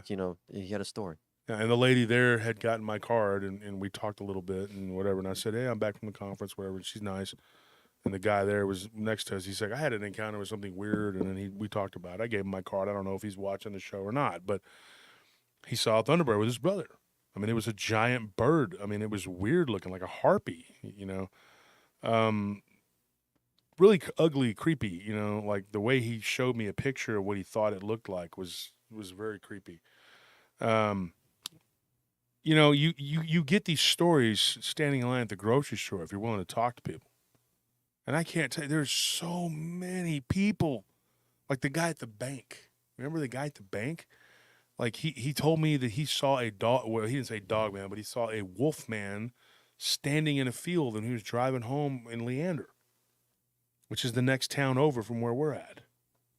And so you're going like, wow. I go into a bank and a teller to, so I give him my card, and and the thing is, Cody, this guy that I would talk to, he did not see a Dogman. He's like, I saw a Bigfoot. I was 37 years old. I was out hunting with my brother, his actually half brother, not his whatever, because his dad apparently had relations with another woman and had an illegitimate child, whatever, which is one of the reasons why his stepmother left him. That and he was just verbally, not physically, but verbally and mentally abusive. But anyway, his half brother and his younger cousin, and he took him out hunting. And he said, I was the older, more responsible person there. And he goes, we're out hunting, and we see, now get this is another thing you're going to think is weird. It's like not far from the Mescalero Reservation where they were at. It wasn't on the reservation, it's close. And they saw something that looked like a giant, the way he described it, human, but also like an ape. And it was like hunched over on all fours, and then it stood straight up. And of course, it had like a flat face, a very slight muzzle, which I think is not a gugway. I think it was a Bigfoot. And it turned and it looked at him, and he said when he was looking through the scope, it was staring at him or whatever, like from a distance. And the eyes, he said the eyes, there was broad daylight, and they were kind of glinting. In the sun, you could see like this yellow sheen to them that it would have happened regardless whether the sun was there or not. And he thinks that they may have even been self-illuminating because when it turned away, you could still see the yellow kind of like from when it heads back to the sun. And he said it was like about 9 foot tall. It was huge. And it was deer season, but he said that it was gigantic, and it looked like it had a set of fangs on it. But like, because one of the teeth were kind of hanging, they had like an underbite. And so that was interesting, and he said that he saw, like, he could see it through his scope. He was looking at it, and it was just like gray, like brownish gray, brown, and then gray, like, and then it turned like by a tree, and it was gone, like it just disappeared. And he was like, where the heck did it go? So that encounter later on, when they were driving back home, or back to their place where they were going to stay for the night, that night, they see this thing come up out of like a ditch, and it stood up, and it looked right at him, and they all caught a glimpse of it, and it looked like that creature. And he was like, whoa, there it is again. They were all freaked out. Like they just saw it twice.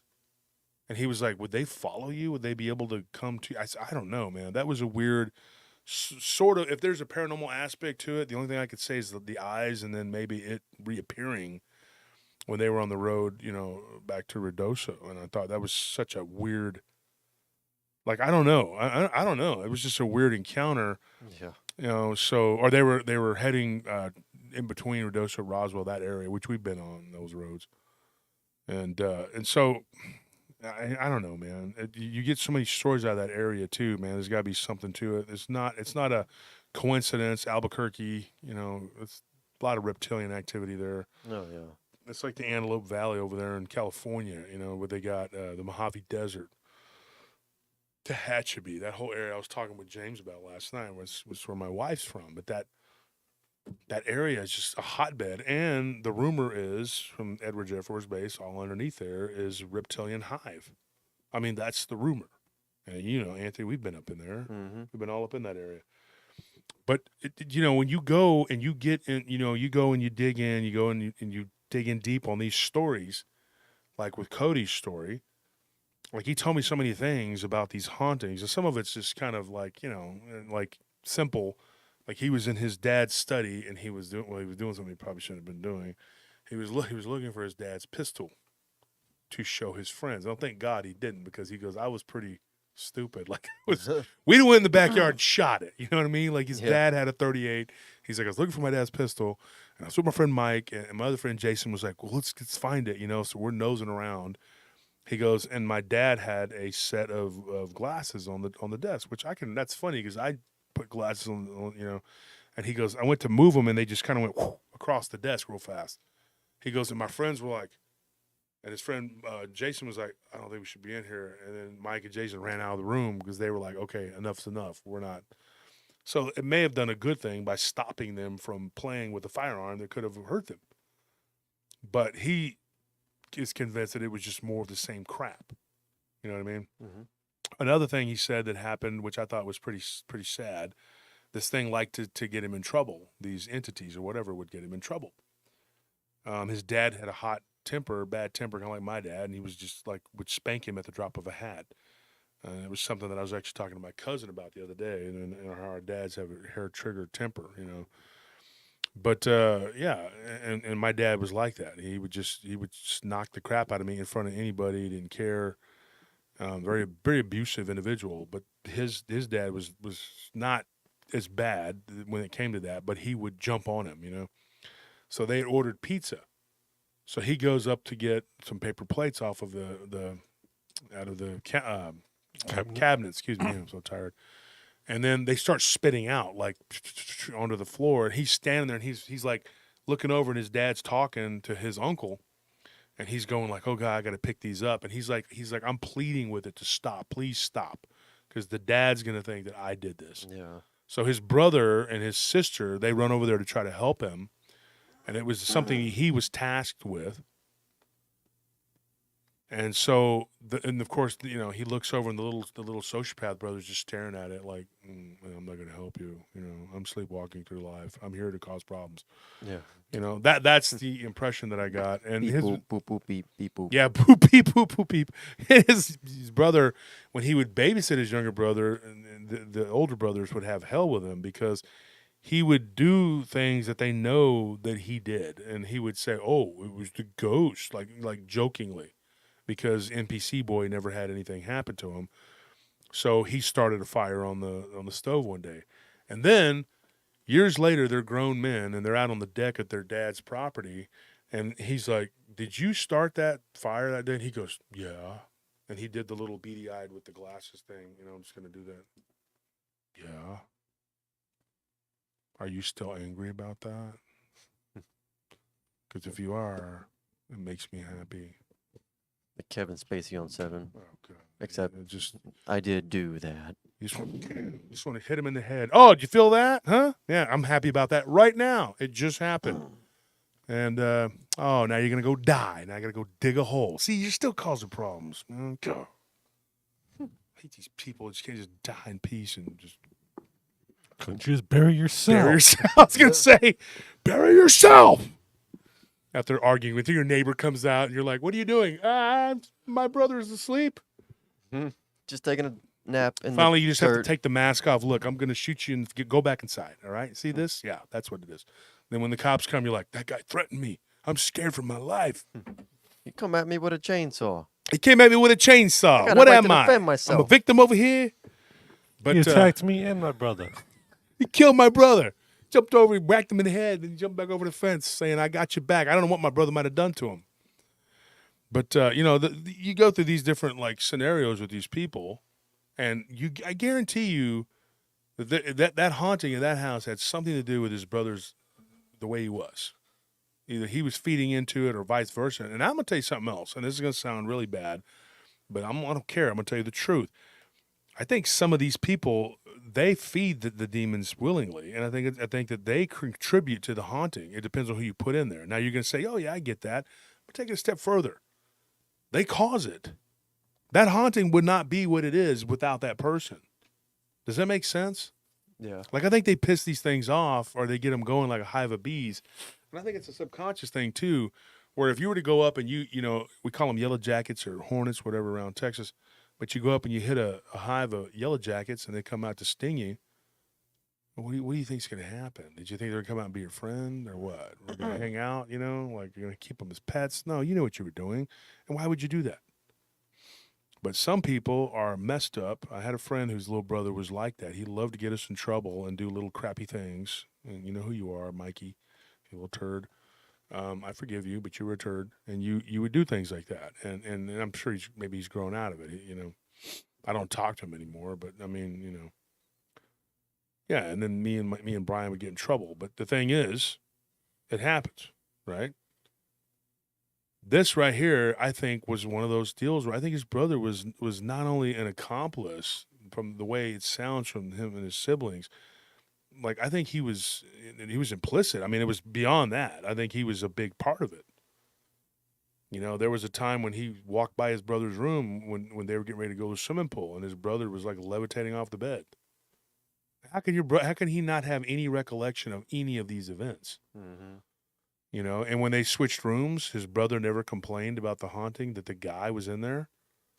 When every other sibling that had that room had a problem with it, because they all had it at one time. They kept switching it, and the little brother was like fine with it. He's just like, I didn't have any problems in that room. Like, of course you didn't, because you're satanic. I'm joking. I don't know. I mean, he did tee off on his brother, and he told me, he goes, feel free to whatever. They don't talk. They're not friends. They only show up because of the dad and whatever. And, he was, a brat. Yeah. For lack of a better term, he was like a 2-year-old when his mother died, but he was a lot smaller than Cody too, like almost like he was malnourished, and he looked just like his dad, which was weird, but he said he didn't have any of their physical attributes at all. He had this really big head with a really skinny body.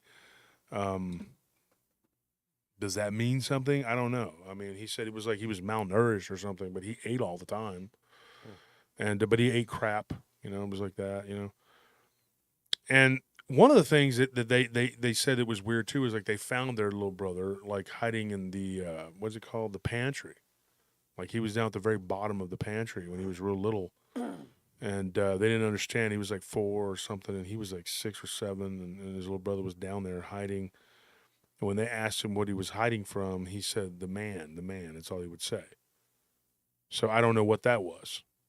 But there was, and then later on when they tried to connect the dots, like, is it the guy that everybody's seeing, this weird-looking prospector, Amish guy? I don't know. I don't know if I call it a prospector the way he described it, but what are you hiding from? Like, why is this guy hiding? And he wouldn't give you a definitive answer. Like, he just said, I don't remember it.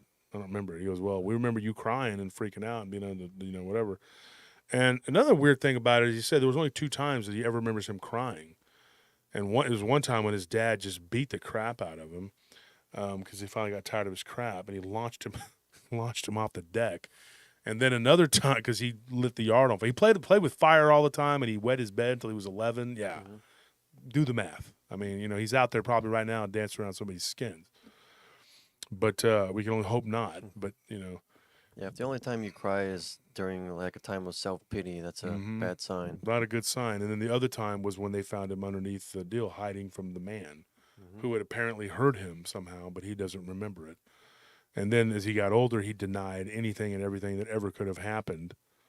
You know, hey, Gil, what's going on, man? Yeah.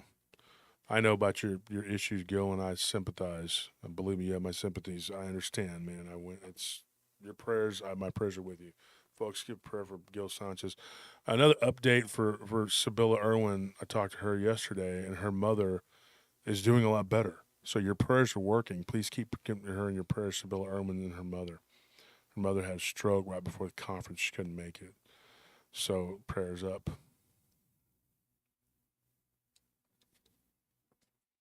So here's the thing. In my opinion, I think his brother was, and I wouldn't say, if you call somebody a catalyst, that's putting too much on it. But the fact that he was the mouthpiece for one of his abductions or his entry abduction, and the fact that he and the spirits of the house seemed to kind of be like taking turns kicking his ass, you know, in different ways, you know, not like beating him up, but getting him in trouble and causing problems and what have you. And he asked me before if I thought that there could have been some sort of demonic connection between his brother and these spirits and these alien intruders. And I said, heck yeah, there is. But I want to know from you in the comments, you know. Maybe it was like a strategic move on the part of these, like whatever these malevolent beings were that were plaguing their household. Because I mean, if there's one sibling who's, let's say, like more spiritually stronger and more spiritually in tune than the others, then and these are malevolent spiritual beings, they might want to break him down. And you know, I mean, what better way to do that than to cause like division within their household, so that like maybe they would terrorize him, but not his younger brother. That way, his younger brother would be like, "Oh, I don't see that. You're crazy. I don't know what you're talking about." And then, you know, so not only do you have like spiritual conflict, now you have familial conflict, you know, between brothers. And you know, the Cody might have felt like he's getting attacked on both fronts, and he's all alone. And you know, but Well, he had his other brother with him pretty Uh-huh. much. They were very close, and they still are. okay, Yeah, and the sister. That was another thing I asked him about was the sister. I said, what is the sister's relationship in terms of like to you guys, and how would the word be juxtaposition to the dad and the yeah, juxtaposed to the yeah to like what is her and she doesn't talk to the dad. Mm-hmm. So something went on there, was going on there, and they don't know what it was, you know. And I'm not going to speculate, you know. But she doesn't talk to the dad. She's very close with the stepmother. She was very close to her mother, and it took her a while to warm up to the stepmom. But eventually, they had a very good relationship because, according to all of them, I didn't talk to the sister, but what the brother said, the stepmother is a very salt of the earth type person that just give you the shirt off her back. The dad, not so much. Apparently, the dad, he's not even an acquired taste. He's one of those people that's very just a nasty, mean kind of, for lack of a better term, greedy. Never ever believed anything they said and denied it vehemently. And literally, they heard him chastising and cussing on multiple occasions his wife for entertaining their fantasies, you know, their beliefs, their bullcrap. You know, as he said, didn't have any love, or you know, was just a provider. That's all he was. He was a provider, and he provided well, but he did not show any love, compassion, or whatever. And they don't really know the whole reasons why. The only one that talks to him and really close to him at all is the little psychopath brother, the beady-eyed little dude who doesn't really seem to have any soul. So something was up with that. You know, they were like kindred spirits, according to them. You know, the brother and the dad were like almost like the same, just NPCs. Except the dad had an edge of violence. And so I asked him about that too, because that could play into this, you know. And I said, your younger brother, was he, did he ever become aggressive? He's, you know, he's very cowardly. He's the kind of person that'll talk real quietly, but then go and do something underhanded to your vehicle. Like passive aggressive. Yeah, passive aggressive, little shit, basically. Excuse my language. A snake. Yeah, a snake. Oh, kind of like the one my friend's married to.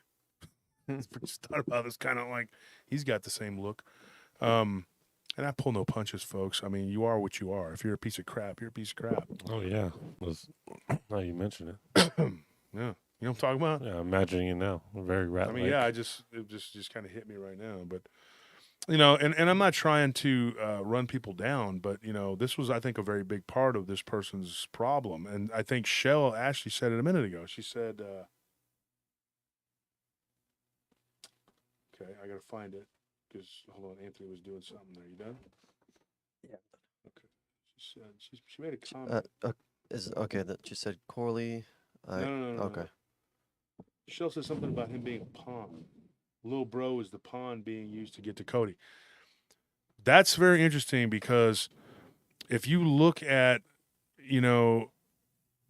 the situation, like, I don't know that I would put him that far up in on there, but I think that there is oftentimes in this dynamic that when something goes on, I think that there's somebody that these entities either channel through or feed off of, or they're used as like cannon fodder. I don't know, but I do believe that is a big part of what could be going on. I think that that's a big part of it. And the abduction, one of the worst, the most shocking to me of the abduction scenarios was when I think he was like 17, and he was aboard what he says aboard, like obviously it's a craft of some kind, and he could look out. He got up off of a table, and he looked out into what it looked like, the cosmos, like he could see the stars and everything. He's up in the atmosphere. And he looks down and he sees Earth, but Earth looks weird. It's kind of like at an angle. He didn't say the Earth was flat, which I've heard before. The people that say that, they don't say it's flat, but it's not a round ball the way that, like, a lot of abductees have said that. Am I lying? No.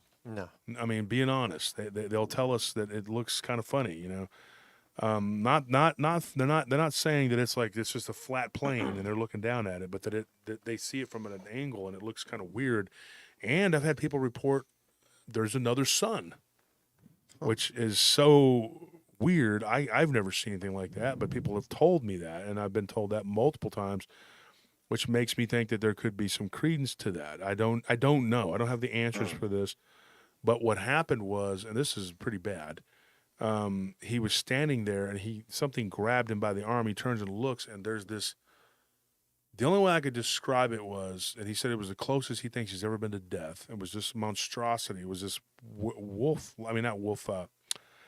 Well, I mean, he did describe it kind of like it had a wolf kind of head, but it was like it was like dragon-like scales, and the flesh was very reptilian-like. And he said that the head was shaped almost like a wolf, where the ears would be. They kind of went back like this instead of up. And he said that this thing grabbed him, and he said that the best way to describe this creature, okay, was if you were to mix a werewolf, shave the werewolf completely and give it scales, and then put its head back some, and give it a lizard-like tail. That's gross. And he said that's the best way I could describe it. It was like if you bred a werewolf with a dragon. That's the best way he could describe it to me. Because when he was describing it to me, and the first thing I thought was like, let's get Sibylla to draw it. Like I thought that. I was like, that would be cool to have her. And so I talked about it yesterday about drawing some of these entities that these people have seen. I think it'd be interesting because she's a sketch artist who can do a really good job. And I thought, man, that's. But anyway, this creature. Now, do you guys remember there was a case we talked about briefly?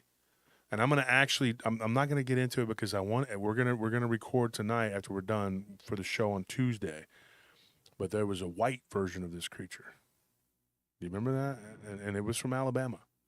Yeah, I think so. And it was a African American individual that saw it on the side of the road. Do you remember that? We were coming back from the gym.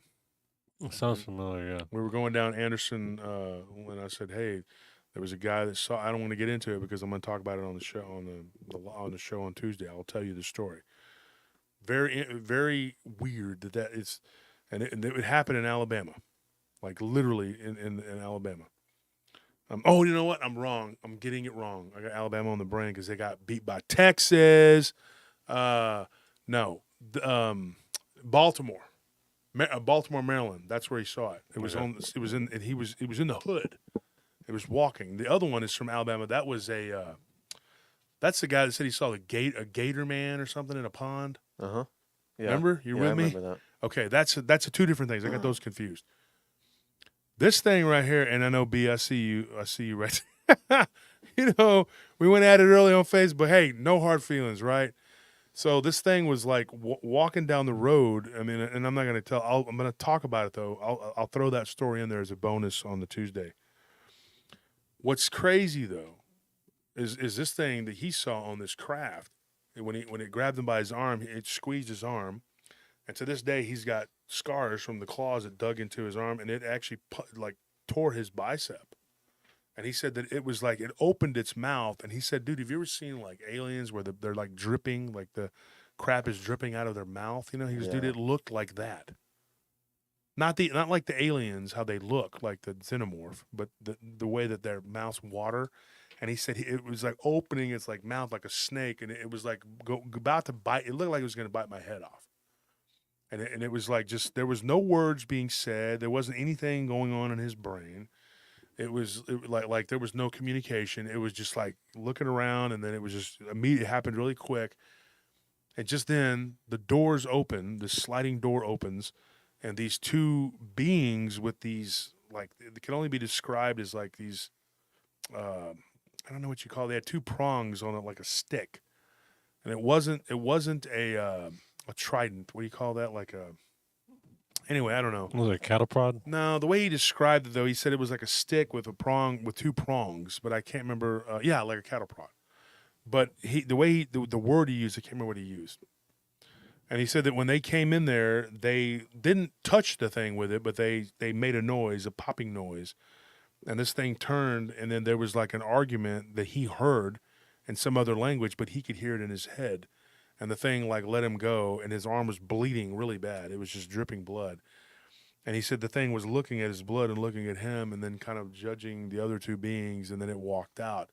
The beings that came in and stopped it were these tall grays. And that creature like shoved one of them like out of the way as it walked out the door.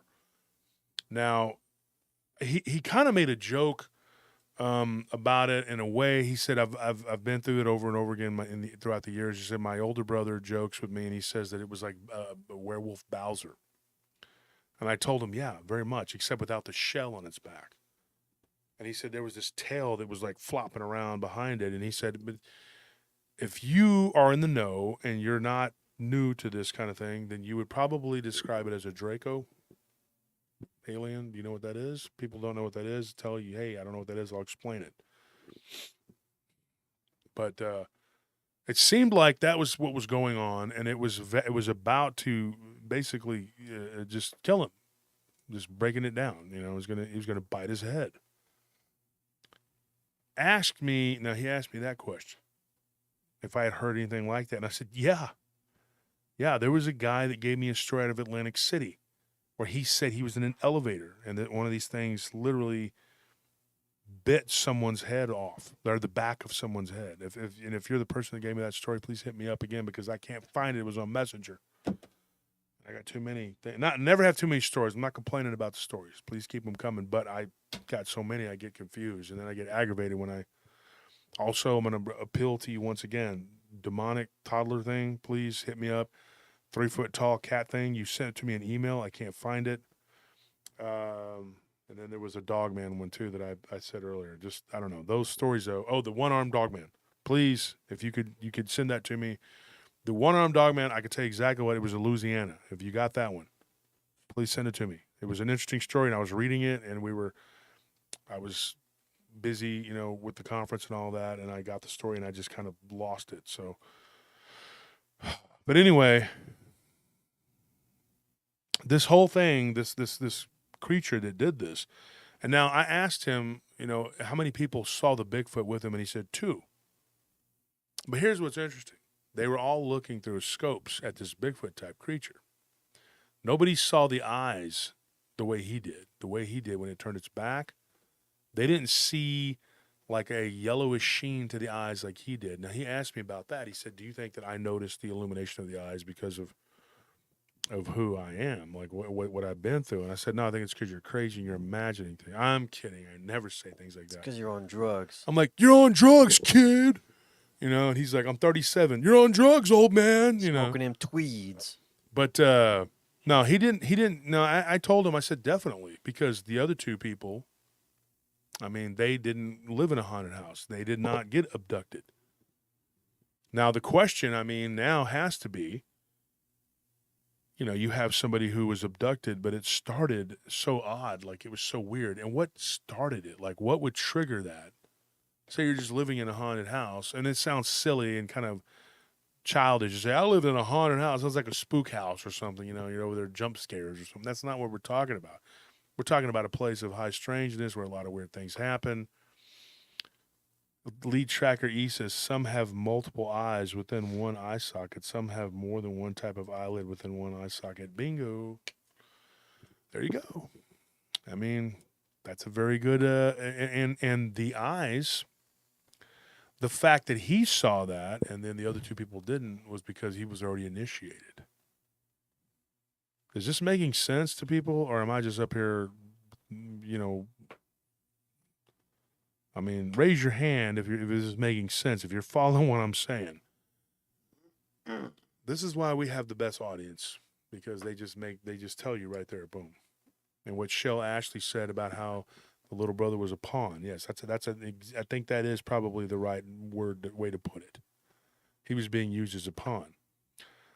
The problem with this, though, and Tony, me and you had a long conversation with about this the other night. We were were we at the conference? Were we in the conference? The front of the hotel. Yeah, I think we're in front. And we were having a conversation with some guests or some fans. It still sounds weird calling them Listeners. fans, but listeners, yeah. But we were talking about this, and we were talking about how all this stuff is connected, and you know what makes somebody an experiencer as opposed to somebody who just had like a chance encounter. You know what I mean? And so I got to say, you know, if you're going to go into this field, take all of the information. Don't do what these shows are doing and just take the Bigfoot story, because I could have taken that guy's Bigfoot story and just broke it down into different parts and said, okay, there it is. See ya. And people have a lot of fun, you know, going and listening to Bigfoot channels or Dogman channels or whatever. And there's a lot of them out there. But are they really giving you like everything that needs to be said? And sometimes it's not as good to bring somebody on your show, because I got a lot of things I got to say about their encounter. And then people are like, stop interrupting the guests. And it's like, well, if I don't ask these questions, dumbass, then they're not going to be asked. And they're not going to say them. So I have to do that. I have to get in there, and I have to say what needs to be said. Don't you want to know more than, you know, what we're being, you know, I mean, to me, that's got to be a big part of it. You know, and like I know, Tony, we talked about this at length, you know, about the, like the different aspects of the encounters. How do you say it? Like what we were talking about.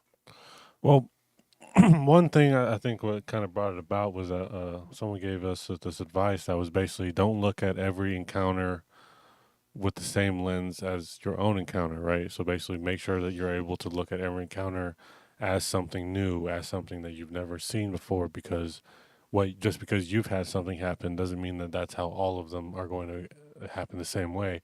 And I think that also lays credence into having a lot of different like different types of encounters, whether it be ghosts or you know, spiritual, cryptid, or UFO. And what I think we were speaking about was basically how even if you just had one type of encounter, where let's say you just had ghosts, you could still have a very like wide range of different types of stuff happening to you, whether it be demonic or whether it just be like some kind of weird where like recording, or not recording, but like where you just have like that, like was it blood emotions saturate the earth, so you just have like this non-conscious kind of thing wandering around.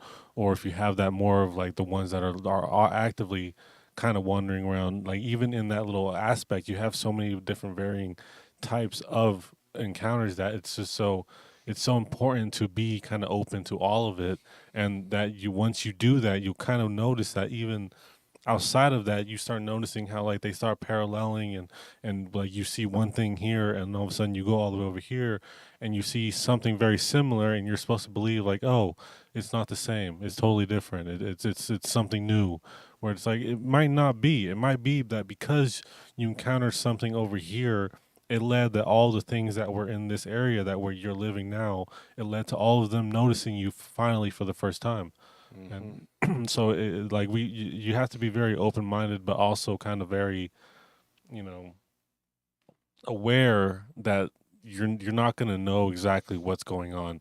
And if you're able to have that kind of mindset, you'll be able to do kind of well in this field, which is, you know, I think, and the main Well, you can goal. do well in this field, by blowing smoke up people's ass. That don't Well, matter. I was going to say, and I mean, if you're talking about doing well in what way? I mean, teaching people, in that way, or are you talking about just trying to make a name for yourself? well, I was There's a just lot of say do fools out there well doing that. in this field in the way that's like in what this field Contributing should to be, the way it should is be. making Okay, on the way to just, finding the truth. clarifying this. So yeah, I mean that's the point, is that all that matters is that you're trying to find the truth.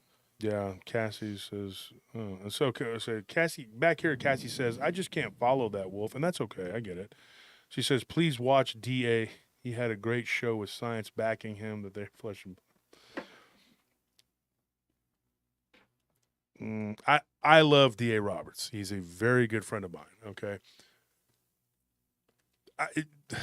Where do I begin? Okay, and I don't want to sound silly or come across as crass or rude to him in any way, because he's a very nice guy and he's a good friend of mine. But he's wrong. If that's what he said, then he's wrong. And I'm sure people are going to run over there and, try to start some mess. I ain't trying to start no mess. I love DA. And I'll say that right now. I talked to him just last week. But if he believes that these things are all just flesh and blood, then that I respectfully disagree. Yeah, and you're entitled to disagree, Cassie. There's nobody attacking you for that. Nobody better attack you. You do what you want. You believe how you want. But I like DA. Somebody had told me that before, that he was having a show where he was trying to show that the science backs up. I mean, first and foremost, DA writes fiction books based on this stuff. So maybe he thinks that it's all fiction. I don't know what he thinks. I've never really asked him straight up. We've had conversations, multiple conversations, but with all due respect, I'm a little steeper in this, and I have a lot more, and I think that DA is on the right path, I do, but I don't agree with everything that he says or does, and we're not all going to agree. But to say that all of these things are just flesh and blood is, to me, highly irresponsible. And what science can you come up with that can verify all this? Because if that's the case, then why haven't we found Bigfoot? Nobody can say science anything to this at all until we find specimens and they can prove that we have these things. Well, not only just prove, but also disprove. I think that's also a very important aspect, is that you can't say these things can't do these things until you have some way to prove that they are one specific way. I think that's, I mean, obviously don't have your mind so open that it falls out of your head, as you often say, but you should still be willing to understand that on a subject that you don't understand, there's going to be some stuff that you need to, be kind of open to. And I mean, we're not even really saying that these creatures don't have a flesh and blood aspect. We're not saying that they're not flesh and blood. All we're saying is, yes, maybe they are, but there's more to it than that. So maybe there's a spiritual aspect to these, spiritual interdimensional aspect to these beings too. So let's take it a step further and try to think a little bit outside the box of conventional, traditional thinking, which has just really got this it really has not advanced the whole Bigfoot, Dogman, cryptid field very far in several decades.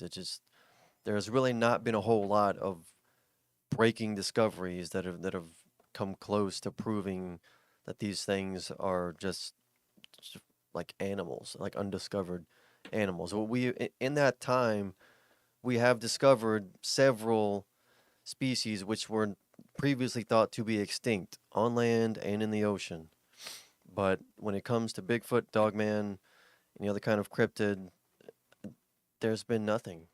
I mean, nothing definitive at all.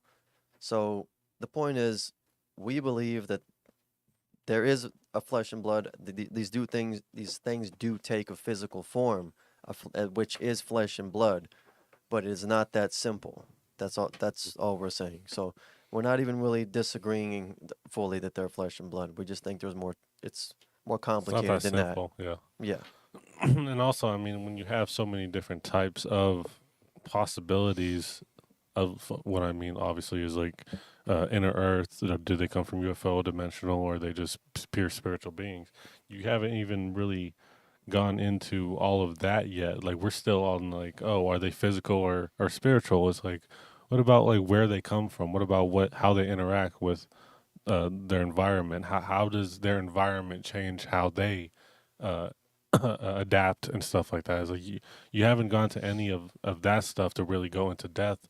So like when you're so locked in on the very beginning, you're not gonna find anything else. You know, you're so locked in onto very like the simplest aspect of it that you're missing out on the bigger picture. Yeah. I know. We just want to keep asking questions that are really not being asked, and I think that's why a lot of our subscribers, our listeners are here, and a lot of y'all are just so loyal and so vehemently supportive, is because we are filling a niche that has not really been filled in this community in a long time. Just asking questions that people may raise eyebrows at, but Need to be I asked. think that, yeah, I think y'all who are here with us have been the silent majority for a long time, and have been waiting for someone to come and say, hey, there's a lot more to this, and it's a lot stranger than what's being said, and than what has been being said for several decades now. Mm-hmm. Yeah, and it's unfortunate that I'll disagree with DA and his guys all day long. Funny that I was on their show and I did like 4 hours and they ended up with like 12,000 views. By far, my show that I did on their channel on DA Roberts, what is this show called? Deus Ex Machina? Yeah. And I like DA, he's a good guy. But by far it was the biggest draw they ever got, was 12,000 views. So he's entitled to his opinion and his view. And I'm not going to stop being friends with him because we don't agree. But they didn't really disagree with me on the show that night. I mean, I don't know why, if they have such a fervent belief in these being flesh and blood. But here's what I'll say, and Cassie, it's okay to, agree or disagree or whatever. You keep asking if I'm disagreeing with abnormal investigations. Are we talking about DA or abnormal investigations? Because I'm starting to get aggravated. It's like you're trying to pick a fight. Okay? I'm going to answer one at a time. You're starting to aggravate me with that. Okay? I don't know what your deal is. Okay? I'm trying to talk. Okay? Here's the thing. I don't care whether it's them or it's DA or whoever it is. Okay? They're all my friends. Okay? We don't all agree. That's fine. But what I'm telling you is sometimes they're flesh and blood and sometimes they're not. Okay? So you have to have an open mind.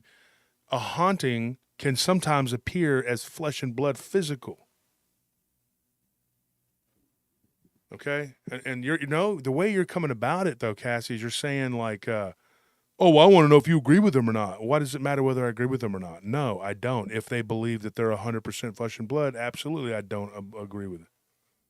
You have to think about how what you're saying might be perceived as a bit divisive or even antagonistic.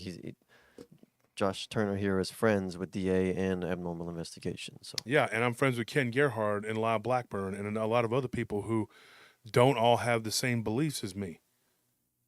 Okay, I'm not going to fight with them because it's like you're baiting me or trying to go. I'm not going to just, you know what? I'm done with this person, dude. I'm done. I respectfully Just please watch the show if you want to watch, but I don't want to sit here and engage you because and I'm not trying to silence you. Okay, that's not what I'm doing. But you're on the border of like trying to pick a fight between me and them, and that's not what I'm doing.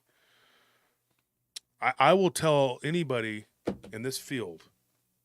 Okay, I will encourage any one of them to look at these cases, and you tell me if you think that's flesh and blood. Okay, Casey, you're wrong about that too, because I talked to Mike like right before the conference. We had like a 2-hour conversation. I talked to DA and Mike both pretty periodically. I talked to everyone in this community. I talked to Ken Gerhardt today. I talked to all these people, and this ain't, trying to talk like, oh, I'm up in everybody's business. No, I know everybody in this field. All right? Pretty sure I found out about the Jeff Meldrum thing before everybody else. A lot of other people did, okay? Because I let my colleagues know who did not know about it, okay? And then it's nobody's business who I know or how I know them or what I know or whatever. But I'm going to tell you right now, it's really starting to aggravate me when you're pitting me against people. All right? It's starting to piss me off. I'm not going to play this game.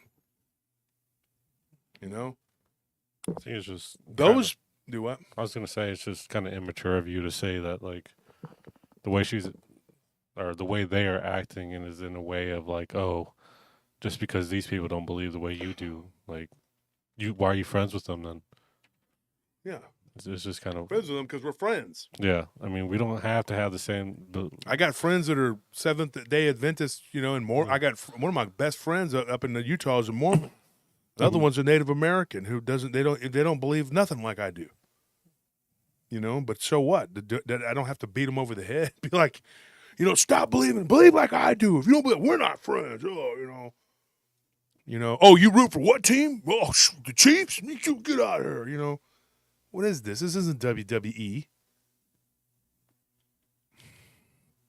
Anyway, dude, I'm not trying to be ugly or mean. All right, I'm trying to be as diplomatic as possible. All right.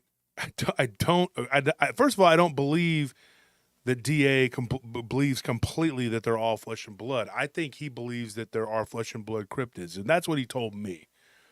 Now, I don't think he's a liar. I don't think he's lying when he tells me that. He believes that there are flesh and blood cryptids, but are there others? Yes, there are. There are others. There are other things going on.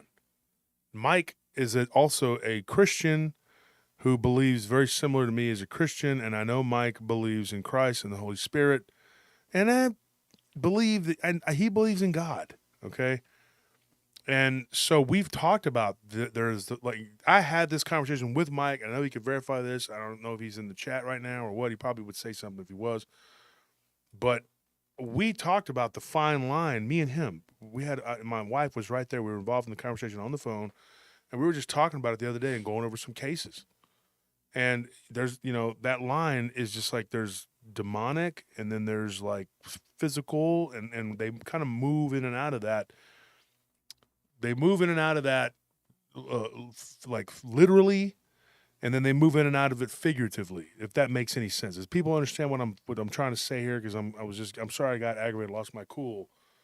But I start to get annoyed. Yeah, I watch DA every now and then. He's got some pretty good guests on there, and he's, and I watch Bettina. I watch my friends' shows. I watch Mike's show sometimes if I have time. I don't have a lot of time. Every once in a while, I'll be able to catch Hellbent Holler. These people are all friends of mine, and I'm going to work with these people. They're going to be on my show, and we're going to talk, and we're going to do this stuff. And, I know that Doc wasn't there, but what's his name? Robbie from Deuce Ex Machina. He was there at the conference, and we talked about this stuff. I mean, not everybody's going to agree on exactly what it is, all right? But I do think that they are a mixture of both. I think that is what they are. Now, if they don't want to agree with it, they don't have to agree with it.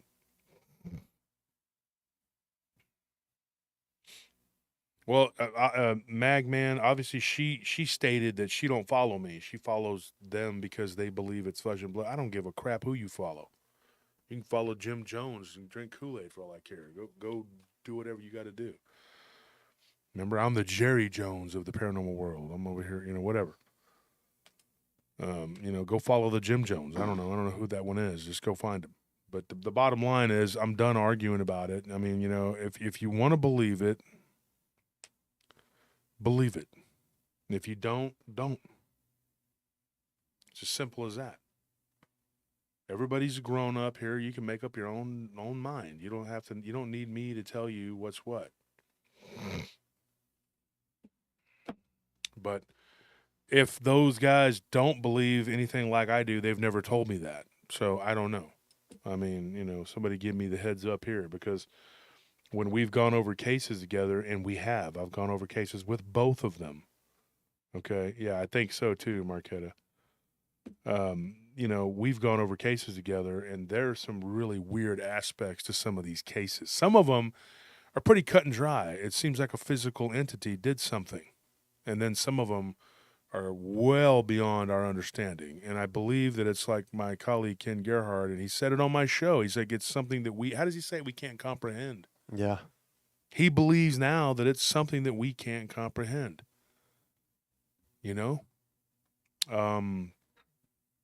That's a lot from somebody who calls himself an aper to be able to say that. I mean, we can't comprehend it.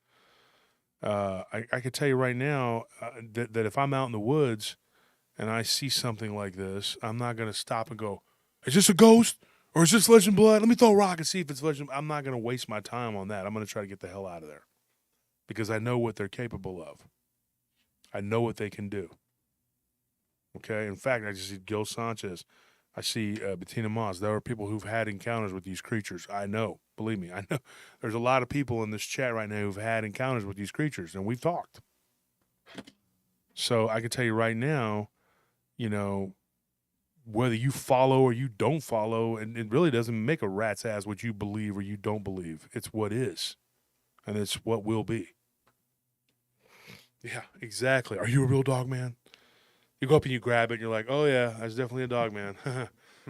Okay, so you're in your physical form, and I'm about to die. But at least I know your flesh and blood before. At least I know your flesh and blood before. And it doesn't matter whether they're flesh and blood or spiritual, because they can manipulate the physical anyway. So it really doesn't matter. Like those reptilians that appeared at the end of the hallway at Cody's girlfriend's house. They were not there, and then they were there, and they were very much physical. The thing that clawed his left arm and grabbed him and turned him around to eat him was a very physical being. These other things came in and stopped it, and it walked out begrudgingly. Never said he had anything like that happen again. But he had multiple encounters with something that could manipulate his bed. Like, remember what I said earlier? It pulled his bed, and it tried to pull it almost to the door.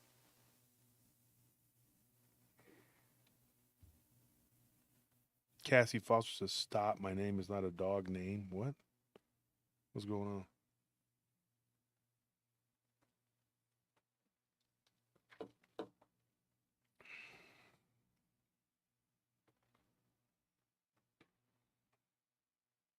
See, now Cassie Foster's. We're not. Cassie Foster, we're not talking about you. I don't know. That was somebody else that was in the chat named Cassie that was just. I don't know. She was trying to stir up something about Vic last week or whatever, or on Friday, and I was just like, whatever, I don't think she was being honest with what she was saying. I have no idea. Yeah, and there again, an old person, like, doesn't seem to be an old person to me.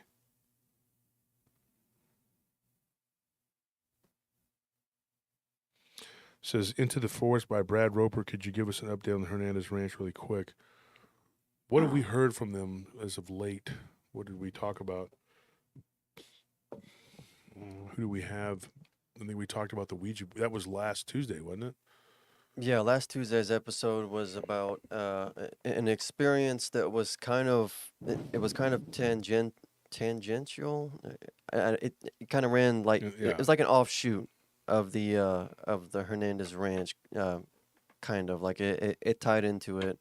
It involved like some experiences people had that started with the Ouija board, and well, I'm not gonna spoil it for you. Just go watch the episode. You'll like it. It's really cool. It's really creepy. Yeah, spooky stuff happens. Yeah, Yeah. it's not cool for the person that went through the people that went through it, but No. I couldn't even. I think that these things can make an attachment. Now, I think if you guys are sitting across from me, I think you would agree that the people from where that area is that have had these encounters, I'm pretty sure they would think of them as metaphysical, Oh yeah, Oh, with yeah. the ability to become physical. Well, especially what they saw in their closet. I mean, after they Mhm. played with that Ouija Well, board. but no, because Joe and Jerry and them, they didn't see that. Robbie, he didn't see that, but they had their own encounters, and we haven't gotten into the Hitchens or the Hutchins or whatever. We haven't gotten into their encounters because his brother was in jail. I think his brother's supposed to be getting out. I thought he was supposed to get out in July, but I guess not. His brother went to jail, folks.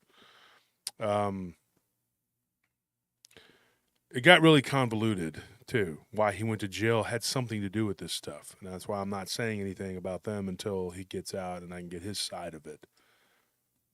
But it is weird. It's a weird story. What I do know though is I don't talk to them like regularly. We'll go months without talking, but every now and then I'll see one of them or whatever, and they go by. That's not their real names. So those are just names we gave them, and then they just stuck with it. I'm pretty sure that there's a couple of them that would talk, just come out on the show and talk, but the others don't want there to be, especially their uncles. They don't want there to be a bunch of people messing around because some of them still live out there and they don't want problems. And so I don't think that will happen as long as that's the dynamic, But at some point we might get one or two of them maybe to come on and actually tell their side of it. It's going to be just everything I've already told you, but just them talking about it. I mean, honestly, I've covered as much as I could. But I haven't talked to Robbie or what's his name, the oldest brother. I haven't talked to those two, and God, it's probably been over a year or maybe 2 years even since I've talked to them. It's probably 2021, like I think that when we talked to them. So, but the other ones have told us everything. And I got everything from Robbie, his story. And I guess that was, when did we do that? That we did Robbie's stories on the return to Hernandez Ranch, wasn't it? I believe so. Yeah. But and that's not his, like I said, like it's not his real name, but it's just weird, like the stuff that went on. Like I would say, when you're out there in the field and you encounter these things, it's a flesh and blood creature. But the things that they do makes you think it's not. I think it's like this. This is a physical. You can grab it, you can touch it, whatever. You set it down in some sort of like vortex or portal or whatever, and then it just starts to vibrate and disappears, and then it's gone. You can move your hand over that space, it's gone. I think it's like that. I really do. And I think, but I also don't believe that these things come beyond time and space and all that. I think a lot of them actually come from the inner earth. And I think that they are flesh and blood. When they are moving in and out of our world, they come from the inner earth. It's a flesh and blood phenomena. There's no doubt in my mind that that's very much what's going on, that they can move in and out of our reality, just like they can move in and out of from the inner earth to here. If you follow me, say, yeah, I follow you. Otherwise, let me continue to try to explain. Yeah, Alf was weird and gross. He just wanted to eat cats and stuff. I hated that show. It was so stupid. Everybody just laughed. And his jokes were just dumb and just like a mouthpiece for somebody's stupidity, basically. Try to make him political too. Like what is a freaking puppet? Like a alien or whatever it was.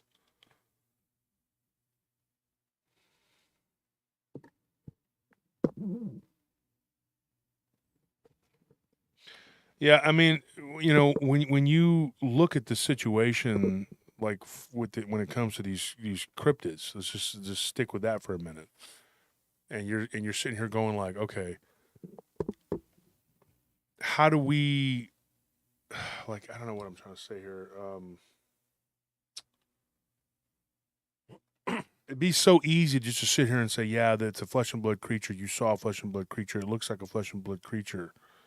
But then it does something that completely defies the laws of physics and the laws that we know of in mankind. You know, are these people who are believing that? Are they, who are saying, yeah, are they going out and experiencing, with the people who are having these spiritual aspects of it, the encounters? Are they interacting with them, or are they cherry picking and just going, hey, I'm just going to go out and look for these things where people have claimed to have had flesh and blood encounters, and are they prepared to deal with the consequences of something that's not completely flesh and blood and able to do a lot more than just be flesh and blood? Is that the case? You know what I mean? Hang on one second.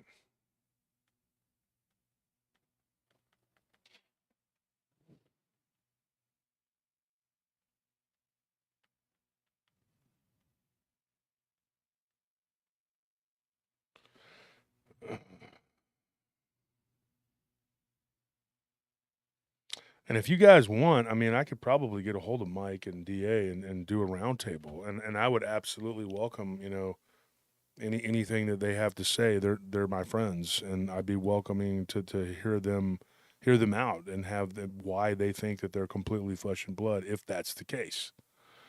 I don't think that there's going to be any animosity between us because we're friends, and I respect their opinions and their beliefs. You know what I mean? Mm-hmm. Which is how it's supposed to be. Mm.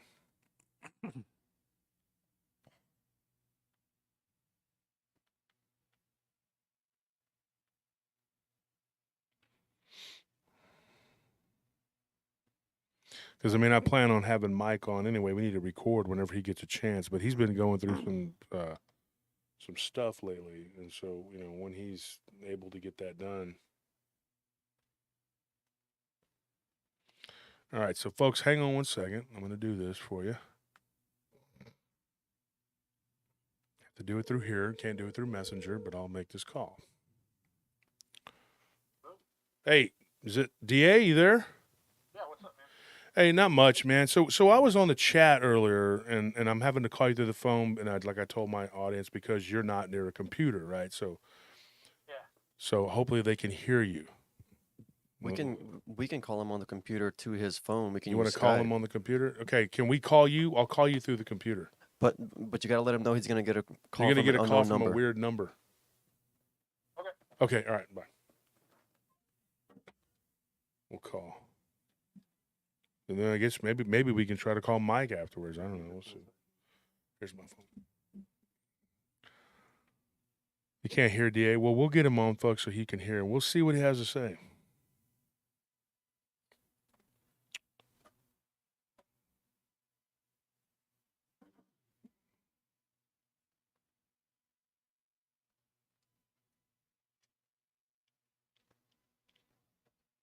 No, I'm good. Thank you. What are we doing for Halloween?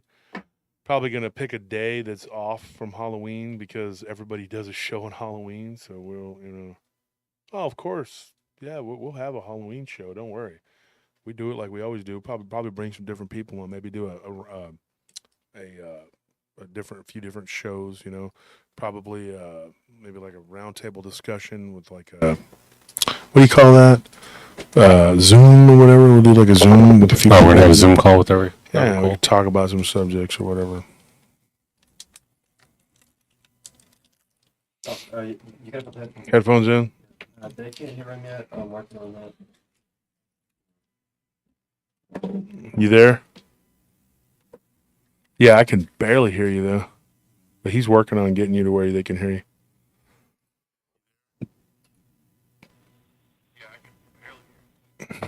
That was a delay. Did you hear that? Yeah, I heard it.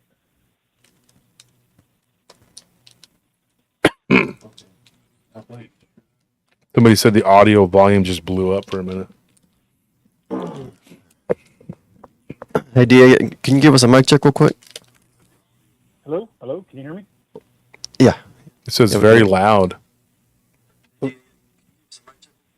Tony, is that your phone? Yeah, because I'm trying to hear. Well, they can hear it. They can hear the They said Wolf is loud, DA is low. We'll get you turned up here. Okay. He's still very low.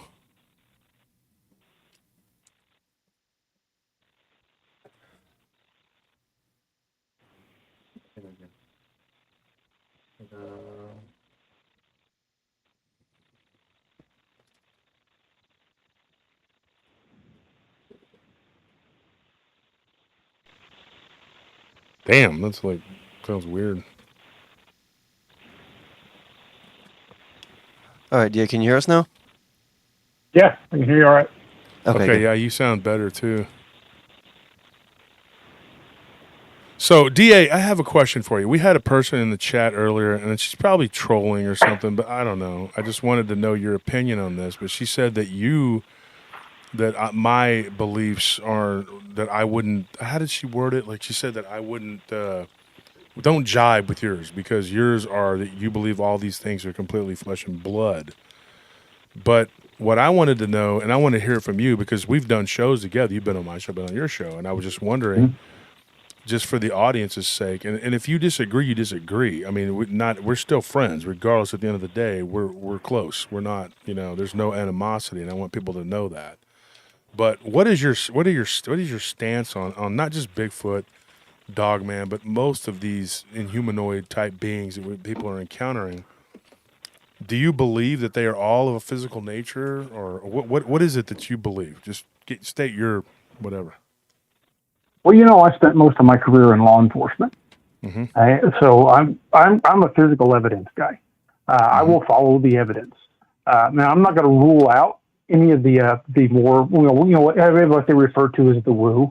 I'm not going to rule that possibility out, but I'm going to get there by eliminating everything first. I'm not going to just jump to it being that. Yeah. So that makes sense. And then we've had this conversation before, I believe. We've had a lot of conversations about a lot of stuff.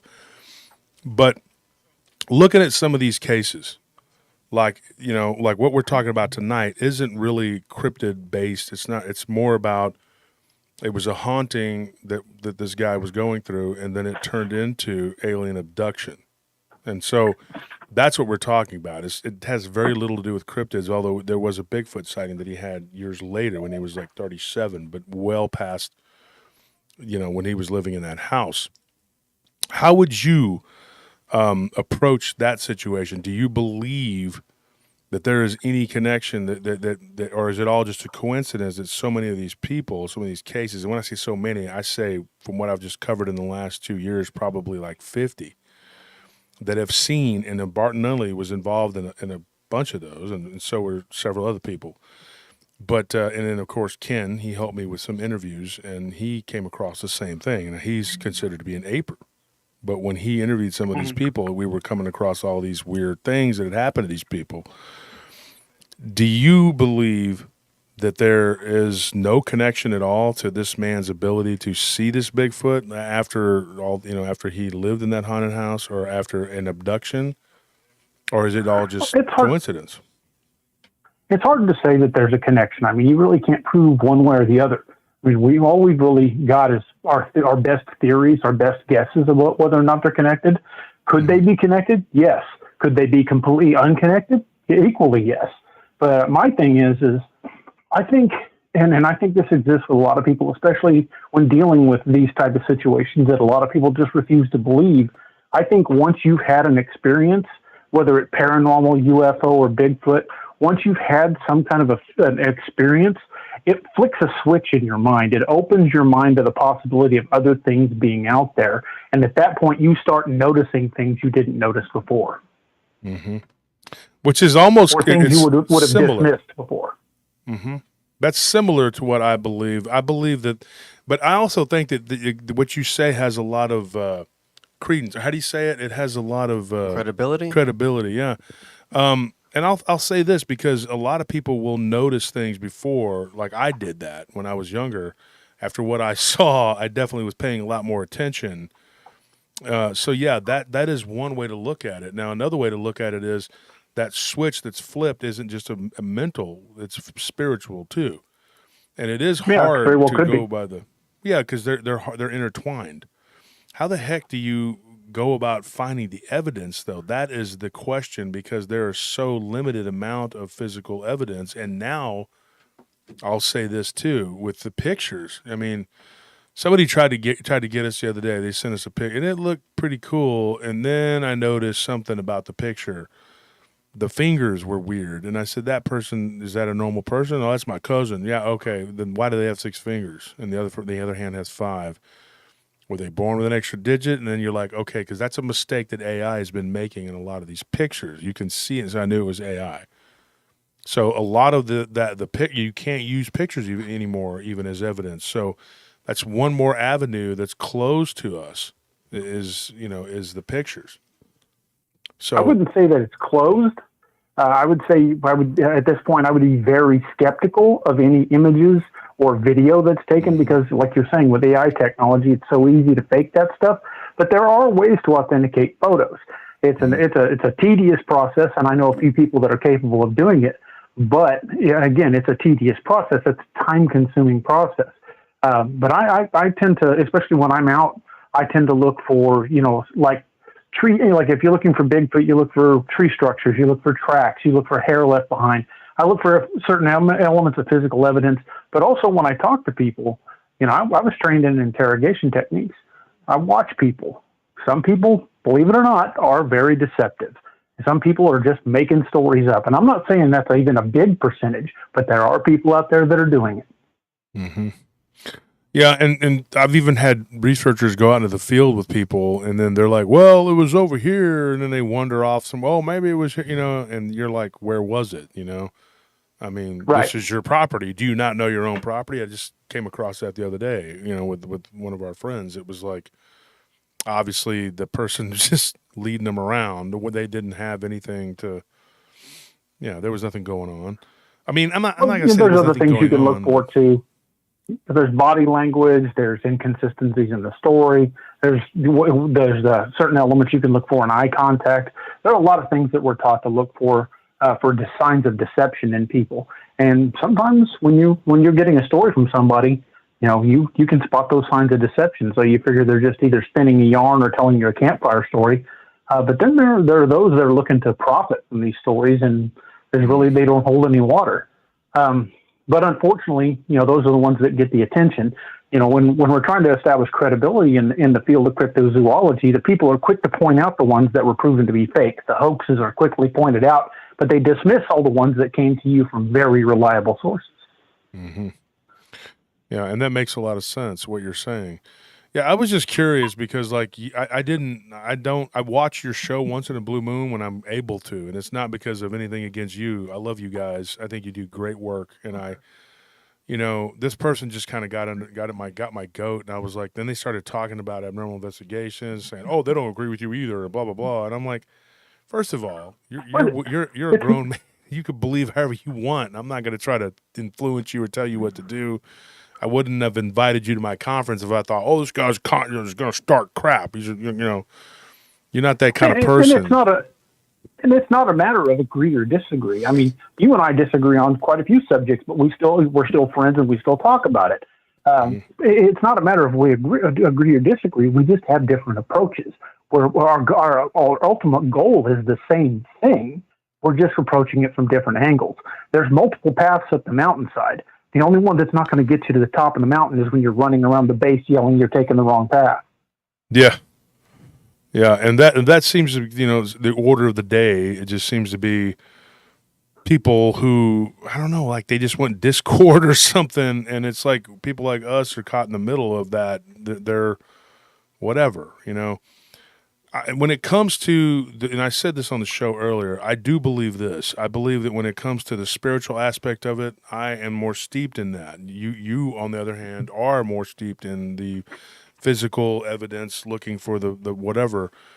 But we've come across, we've actually said this to each other in conversations. I'm just going to repeat, folks, what me and him have talked about in private. And I'm just going to tell you, we've talked about this. We do come across cases where we don't know what the heck is going on. There's really some weird stuff, and we can't figure it out. Go ahead. Like that case you were talking about, where the people down by Branson said that they had seen what they thought was a Dogman, but it was almost zombie-like. Mm-hmm. I can't explain that. I don't know what the heck that was. Does it sound like it could have been a Dogman? Yeah. Does it also sound like it could have possibly been a Wendigo? Because a Wendigo, can look like all sorts of different things, and the skin tends to be rotting. I don't know what it was. I wasn't there. I didn't see it. I can't say whether or not for certain, 100% that they saw it or they didn't see it. But I'm not going to say they didn't because I wasn't there. Again, I don't know what that was. Was it supernatural? Maybe.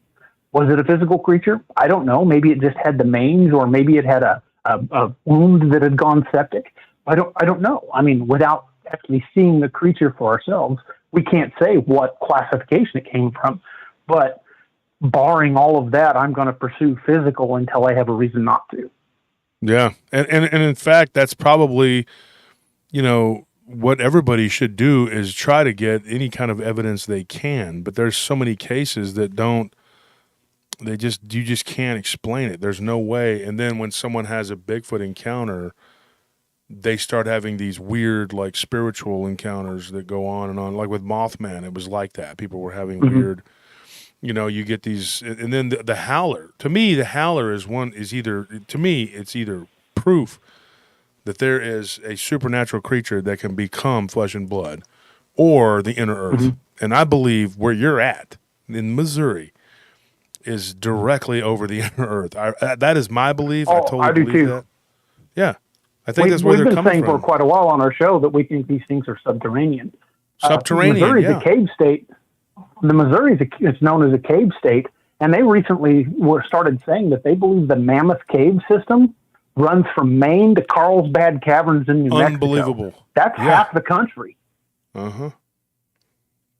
Yeah, that's crazy, dude. And when you think about that, what could live there? What could be under there, or whatever, And I tell people, go check out my show I did with D.A. Roberts. It's hit like 12,000 views, according to what Robbie told me at the conference. I didn't know that until Robbie told me that. That's around 12,000. Like 12,000 views, man. And you guys never, if you guys believe differently, you guys never argued with me or interrupted or anything. You're a very gracious host, and you have really good guests on your show.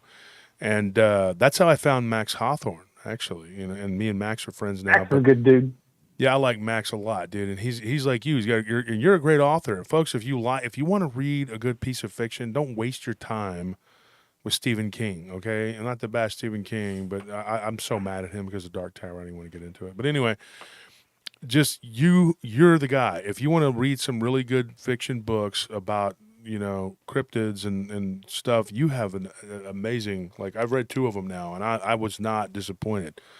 And you know what, DA, that says a lot, because I don't read fiction, but you got me to do it. So I said with this one, and it was weird. I just started reading it in my office and study, and I just kept going. I was like, wow, it's a page turner. It really got me going. So folks, check out D.A. Roberts, check out his show, Deus Ex Machina. I just thought I'd call not only to get you on to talk about that, also to clear the air in case anything pops off, because this person sounded like she was spoiling to get somebody going here, and she said something about Paranormal Investigations. We're all friends, and we try to help each other out as much as we can. Exactly. Now, I do need to record again with you. I need to get you back on to record.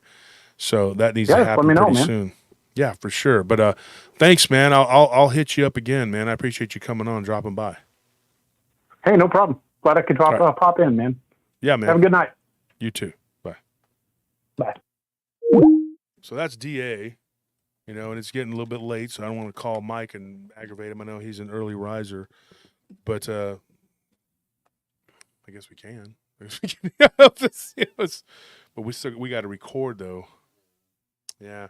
Anyway, I would call Mike too and just start talking about all this, but I just talked to Mike like probably a week ago, and so what is today? It was Sunday. I think it was Thursday when we left. We had like a 2-hour conversation. I talk to these people regularly, folks. Okay, and this wasn't me trying to be cute or whatever. Like when I called Doug Highcheck and people were like, "Oh, he's trying to flex," or whatever. I'm not trying to do anything. All right. I called Doug Highcheck. He's if you don't know who that is or what happened, he's the producer for what's it called? Monster Quest. He did Monster Quest. He has a show, a podcast. So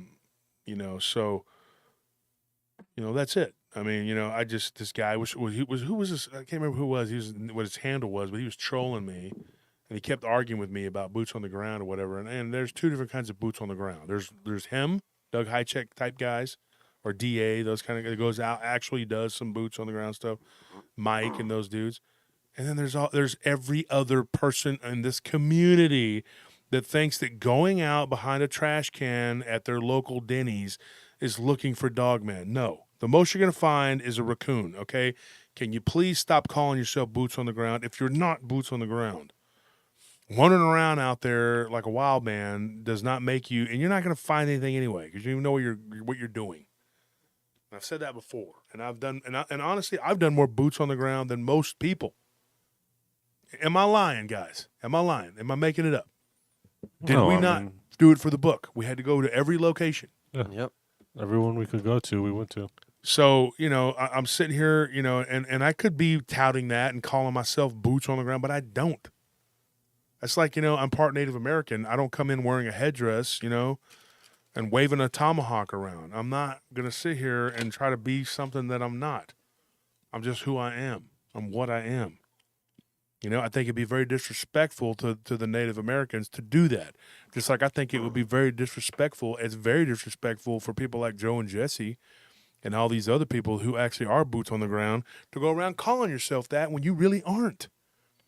You're boots on the ground in your mind, maybe. But, Katie's 7, I'm ass in the chair.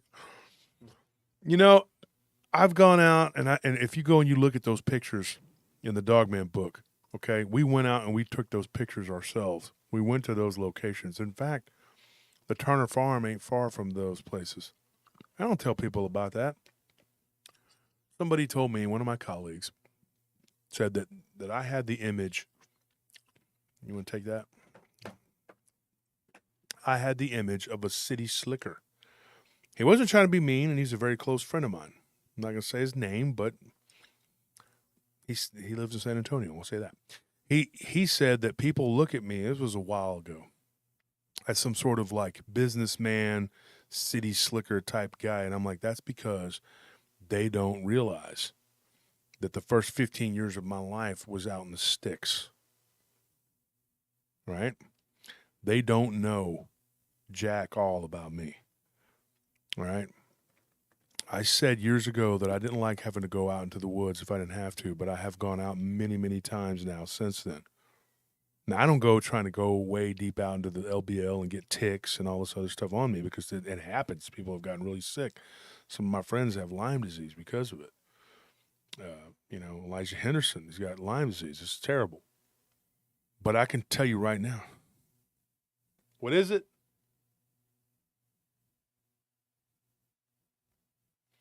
Work stuff, man, never ends. And so, I'm not going to be that person that's going to go but if I can go and meet someone somewhere, I'll go do it. And I've done that many times.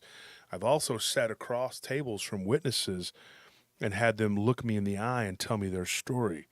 And like DA said, that you can tell a lot of times when you're, whether it's flesh and blood or whatever it is that they saw, you can kind of ascertain like, okay, this person's going to believe that it's this because of that.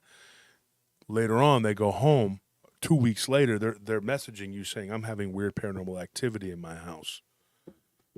Like the guy that saw the thing out at the water treatment plant. Yeah, that was weird. Yeah, it was weird because then after that, he had something that grabbed him and pulled him out of bed. He didn't see what it was.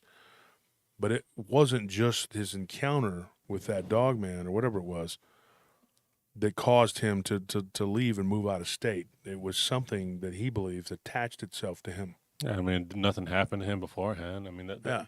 and then this seems to be like a general kind of thing. Is like, if you don't have encounters from a young age, and you suddenly have one later on, I think I may be wrong here, but it seems like they kind of ramp it up really quickly at your home place. It seems like as soon as, like, if you have an encounter somewhere else and you go back to your home, pretty quickly something's going to happen, I think, in that area, because it seems like whatever is in that area that never noticed you before, all of a sudden, like, kind of hones in on you, it seems like to me. But, I mean, it seems kind of wild how soon it seems to be that some people are immediately attacked. I mean, I spoke to Daryl Denton over at the conference, and he has a great story in the Bigfoot book. But we were talking about how as soon as he did his encounter over, after his first couple, and then he had one where he was like going back into researching it again. He was trying to find someone at this, some Bigfoot at this, I believe it was a farm or somewhere near his home. But as soon as he left that area, because he was like, oh man, that place was really messed up, I want to just kind of take a break for a little bit. And he went back to his farm. All of a sudden, all this Bigfoot activity started ramping up right where he was at. So it was like they followed him, or it was like something that was in that area honed in on that and immediately started affecting him. Yeah, and one of the stories that comes to mind was a guy named Jacob who was on Brenton Sawin, who was a friend of mine who passed away. If you don't know who Brenton Sawin was, he used to have a channel. And he was very nice to me when I first came into this arena and kind of gave me the rundown. And there were people that were crappy to him, even though he was a very nice guy. But people are people, you know. But he had a guy on his show named Jacob who was going to Dallas from Austin or Waco. And he saw what he said was like 15 to 16 foot long Dogman type creature that had been hit by a vehicle. And so, you know, he tells that story, but it didn't end there. Stuff started happening. It started, you know, like paranormal, or I guess what you would call paranormal, people would call it. That's kind of a word that's been hijacked by the ghost community. But it really is paranormal, I guess, you know, and it started happening, like around his house, things shaking his trailer and all kinds of crap. I mean, it was, you know, Abe Seas. I don't know what you think of him, but you think, oh, he's just circling stuff, whatever. Maybe, but you know what? These things can cloak, and these things are in trees, and they are, you can see them. If you look at a picture, you know what to look for. Someone like me, Abe, or Bettino, you can look and see them there. Like, I see them, but I mean, you know, other people aren't going to see them. But it's like, you know what to look for, because you know that these things are materializing in and out of our reality. It's just an ability they have. Now, what they are and what they do, and the encounters are horrific, you know, when it happens to people. And in fact, I'm going to talk about a few of these encounters on the show that we're going to do. But anyways, folks, we've ran past 3 hours, which is usually our stopping point, and I totally am sorry for losing my cool with Cassie. And Cassie, I actually apologize to you for doing that. But I love you all, guys.